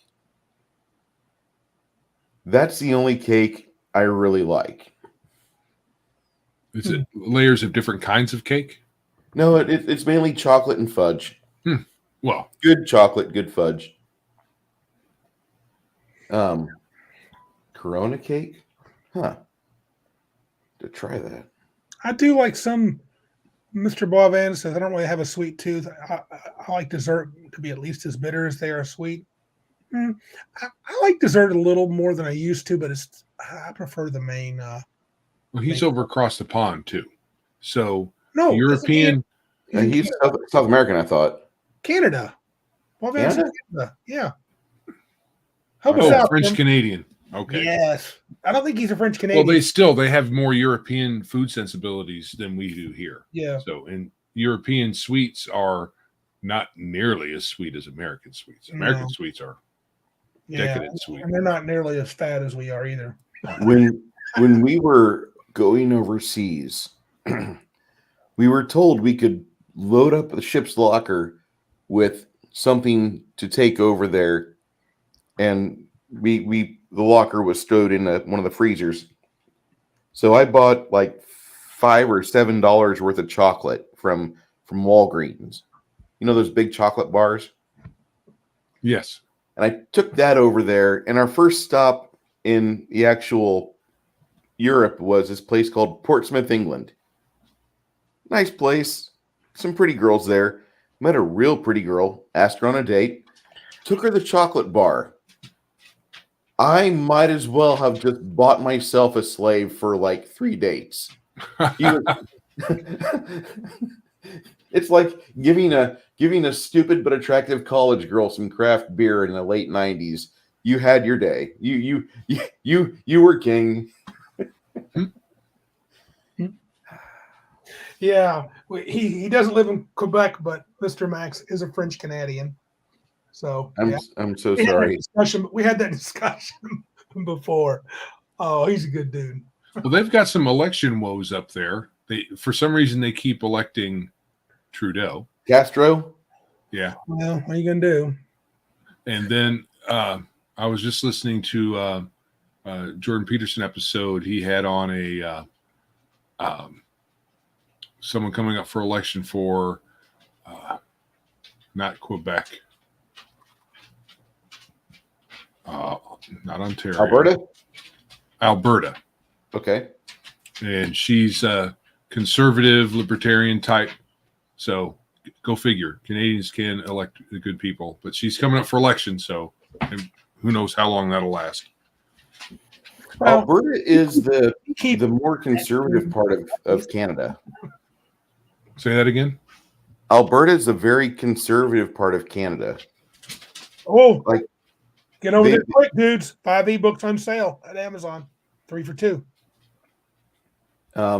You go to Alberta and you can see they're rich in oil wealth. They've got the oil wells that are there that probably aren't pumping right now, but that's where the majority of their energy sector's at. Yeah, she was saying that they keep getting overregulated by the federal their equivalent of the federal government, and essentially they were all of their proceeds from making money from oil to the rest of Canada to help subsidize things in essence, but they're hindered in making money with oil because most heads of state nowadays are saying no more oil, like stupid Biden and Trudeau too. They're on the same page as far as that goes. Right. So they can't make any money, yet they have to send it out. So right. They're all part of the plan for Klaus Schwab to take over. Bond villain in the flesh. Yeah, I mean he is that guy. Oh yeah, and there's no reason for him to be that guy because he's really a nobody. None. He's not done a thing. No, he's just been some dude talking for decades. Mm-hmm. He's not like in charge of anything. He just sits on stages and yammers. He's kind of like Mr. Schwab. Klaus Schwab. Isn't he a head of that World Economic Forum? Yeah. Is he the head of it? He might as well be. He's the face that we all see. The only person that comes close to that would be probably Prince or King Charles, because 2 years ago, King Charles told everybody the Great Reset is now. And that was when he brought Klaus Schwab on stage, and Schwab starts talking to all the people in England. And apparently some of the nobility got on board with the stupid ideas of, hey, let's just get rid of all of our coal burning and oil burning power plants. Let's just go to windmills. This lady was talking about this technology they have there in their oil production where they can eliminate almost all the emissions, and the coal too. Coal burning plants, they can eliminate almost all the emissions, the troublesome emissions. Yeah. It costs a little extra, but they can have. You can have coal and oil with very low emissions. That's why the U.S. They have smokestack scrubbers all over the place. Yeah, our pollution has gone down by like 60 or 80% over the last several decades, and anybody who says we're one of the worst polluters on the planet, it's only because we're a big country. Yeah. We've got India way ahead of us, China, and Who else? There's somebody else that's up and coming super polluter, but Yeah. Indonesia. Are I they? know Indonesia's catching up, I think. Oh wow. Russia. Russia. I know India and China's ahead of us by quite a bit for their size. They're pretty pollution oriented. Oh, well, dude, I think I'm going to call it here because I'm going to get up early and start preparing for Thursday. We got things we got to do tomorrow. Sure thing. And are you off? Yeah, I'm off. I was being a super leftist teacher. I get off an extra day. Nice. Yeah, it's pretty cool. Well, it was a All lot right. of fun on stream, and I hope I answered the questions you guys had for me. I'm sorry about my explanation of Index Card RPG, but it seems too vague. Yeah. For a rule set. But if you're going to play Let's Pretend and just like roll the occasional die, it works. I don't know if it works for long term. I might have to go back and listen to that. There's a lot of those minimalist type role playing games, which I have to admit I'm attracted to, but I always find them. The only one that feels lower on the end, though, I wouldn't call it a minimalist game, is Savage Worlds, but it's got enough crunch to make it interesting at least for a while. I hate Savage Worlds. Really? I enjoy it. I do enjoy it. If you like it, that's great. Yep. It's not my game. Gotcha. The more I read, the more I talk about Dungeons and Delvers. I'm not skipping ahead in my PDF and reading ahead and then going back and doing the video. When I start paging through it, like right now, we're going to do Rogues next. Yeah. I haven't looked at anything the Rogue does. Oh, okay. So you guys are getting it as raw as I can explain it. And you'll hear me as I read something and I'll get it wrong the first time and I'll have to reread it. I'm like, oh, wait, no, this is what it says. Holy shit, that's kind of cool. Yeah. I got to go for a second. Hold on. I'll be right okay. Oh, I was going to boogie. But I'll wait for Joe goes back. I agree with Elle that Dave needs to talk about his Diepool version a little bit more because you got guys in our community that are talking about the Diepool system. Like Max from Legion of Myth is going to be doing a blog or video about the Diepool system because he's like, okay, Bruce has had like 15 videos of this and he wants to talk about the D20. That's great. It's another D20 version. It's another D&D style game. If you don't want to play D20, but if you want to play a fantasy Diepool game, still pick this up because it's good. And he's wanting to do that here very soon. Weird Guy 517, I think, is got the Diepool version. And he says it's the cleanest game he's played. Bruce, so Mr. Boivin says Savage World seems to be polarizing. What is about Savage World you don't like? Is it all the bits and bobs? No, it's not all the bits and bobs. It's just that it doesn't have its own voice, to my opinion. Yeah, I would rather Savage Worlds retire and give us back Deadlands and any other game that was a game before it. I mean, I don't mind one game engine to rule them all because I play everything like it's a D&D or D20 game. Typically, right now, you've just seen me do that, and I do that pretty well. In fact, I can run a game into the high levels and really not have problems with combat or with keeping things straight and making my players hurt, making them, like, oh God, I think we're really screwed. They're level 10, level 11, and they're not doing well. They're scared of losing their character because of poor planning, and that's usually what kills players. But I don't like Savage Worlds because I already have the opportunity to buy GURPS. I already have the opportunity to buy Rifts. I already have the opportunity to buy any other generic game. I don't want to generic. GURPS and Savage Worlds are nothing alike, actually. And that's okay. But whenever I watched people play Savage Worlds, it didn't grab me. It just was like, this is a game you can plug into any theme or any adventure style. I'm like, I already have that. I have Dungeons and Dragons. You understand I could run that as Star Frontiers or as Alternity or as Star Trek. I could bite my lower lip till it bleeds and run Star Wars D20, which I'd rather not. I'd rather run Star Wars D6 every day of my life. But I don't need Savage Worlds. Savage Worlds is that game I didn't ask for. And I like Shane Lacey Hensley, one of the guys behind Savage Worlds. The main He was guy. the original designer Deadlands. for Deadlands. Yep. Give me Deadlands. Give me Deadlands back or Hell on Earth, the futuristic version of Deadlands. Deadlands had a lot of charm, but man, there was like 45 stats, and you'd have 4D12 for this, 3D8 for this, 6D6 for this. I don't know. I had a good time with it, but I like the streamlined nature of Savage Worlds. I like the fact that, and I understand you can. I think it's probably better. Well, better is not the right word. I can see why you would want a game. If you're going to play Aliens, give me a game engine that's built to run Aliens. Yes. If you're going to run Star Wars, give me a game engine that's going to run Star Wars. Whereas Savage World attempts to be all thing for all settings. And I could see how that could turn you off. I also could see how you could be turned off because I find it hard to run a gritty game. I don't know if that's the right word. It feels like in Savage Worlds, the characters do have a lot of power. Yes. Some things with their bennies, but Yes. it also tends to be a give.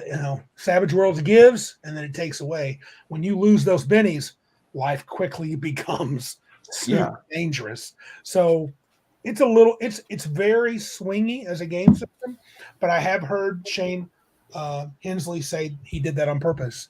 He wanted it to be swingy, so you never felt totally safe. I don't want a game that I don't want it to feel like a drama club. I want it to feel like there's a reason we're playing it. I want to level up this wizard. I want this cleric of mine to become the head bishop. Or I want a game that's allowing me to develop this rogue into something cool. And with Savage Worlds and with Rifts and all that, I don't feel like those systems were specifically tailored to help me do that. It's just it's such a blasé system that you literally are fiddly bidding around to tune it to the game you want to play, which they do a good job because you have your master book and then you have your world books for Rifts or you have your world books for GURPS, and they tell you, here's how you do this for your various characters. Here's what you do. And Rifts is a lot better at letting you flop like, hey, I've got my superhero in your Ninja Turtles game, and we're going to go to Rifts, Illinois second, and see what's going on in Chi-Town. You can do that a lot easier with Rifts. The system is a lot more vacillation.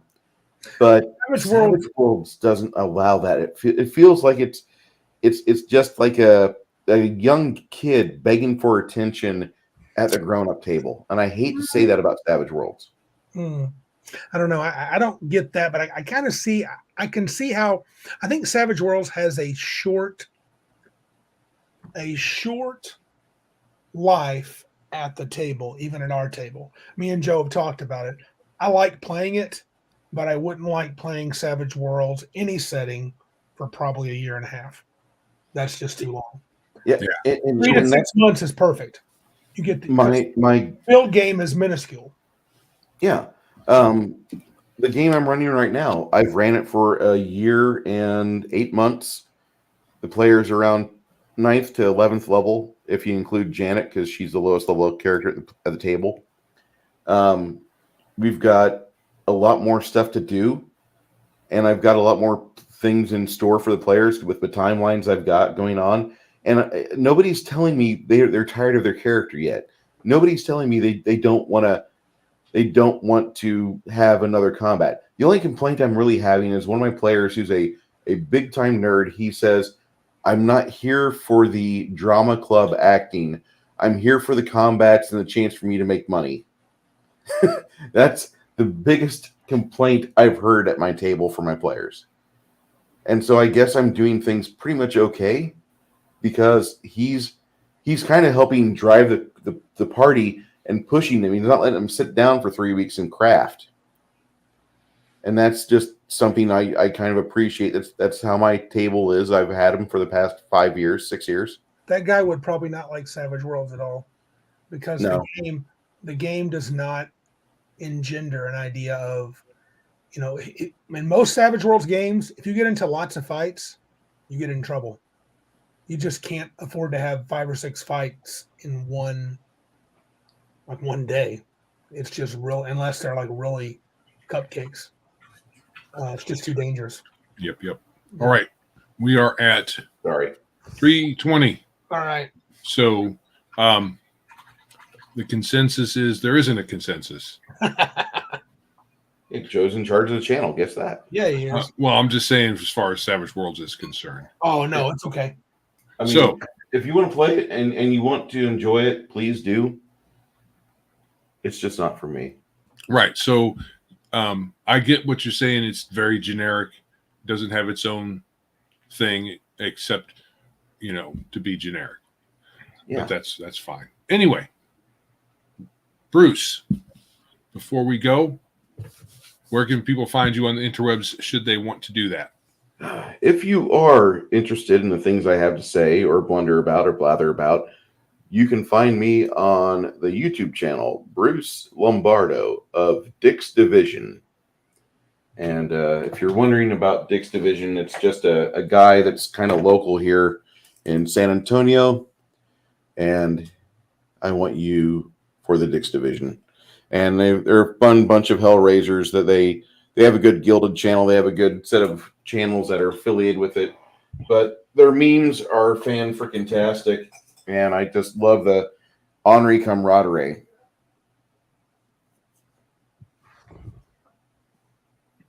So anyway, Bruce Lombardo of Dick's Division. You can come find me. We'll be doing something on Saturday because we're skipping Thursday because everybody wants to fall asleep with turkey in their belly. Sure. Saturday is a game day for us. I believe Janet's skipping town. She's got to go take care of family. And the rest of us are going to be playing a game at my table. And maybe the players will die. Maybe they will live. I don't know. That's how adventuring goes. It is. All righty. With that, we will see you later, Mr. Bruce. We're you, probably sir. all going to sign off here at the same time. I will have links in the description here for everything, which wasn't much, just our Bruce and Hungar the Starvarian and our links. You can Make sure you go to Big Geek Emporium. They've been adding stuff. They've been adding new things every week. And you can find many quality games there. There's some good designers there. You got the Basic Expert. You got David Guile. Mythgarther Entertainment. I actually talked to that guy for the past 5.5, 6 years. I didn't even know he made stuff. Yep. He's got 5 things on your site. Cool. So I bought the base world or the base little B2 version he's got, and it's got a couple adventures in it. And I can't wait to check that out and review it on stream and just kind of do an open box on that and see how that looks, because it looks great, And holy shit, I didn't realize he was there. What?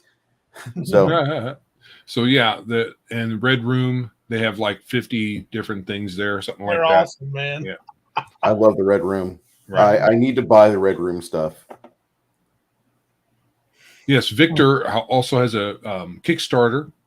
Oh, does Let it? me find that Kickstarter. See if I can throw Scrying that. Dutchman. I will have a link in the show notes once I get a chance to get all that fixed up. Won't be tonight. Okay. I'm doing good to keep my eyes open, and I will have that all added to the show notes and video description in the morning. Okay. Cool.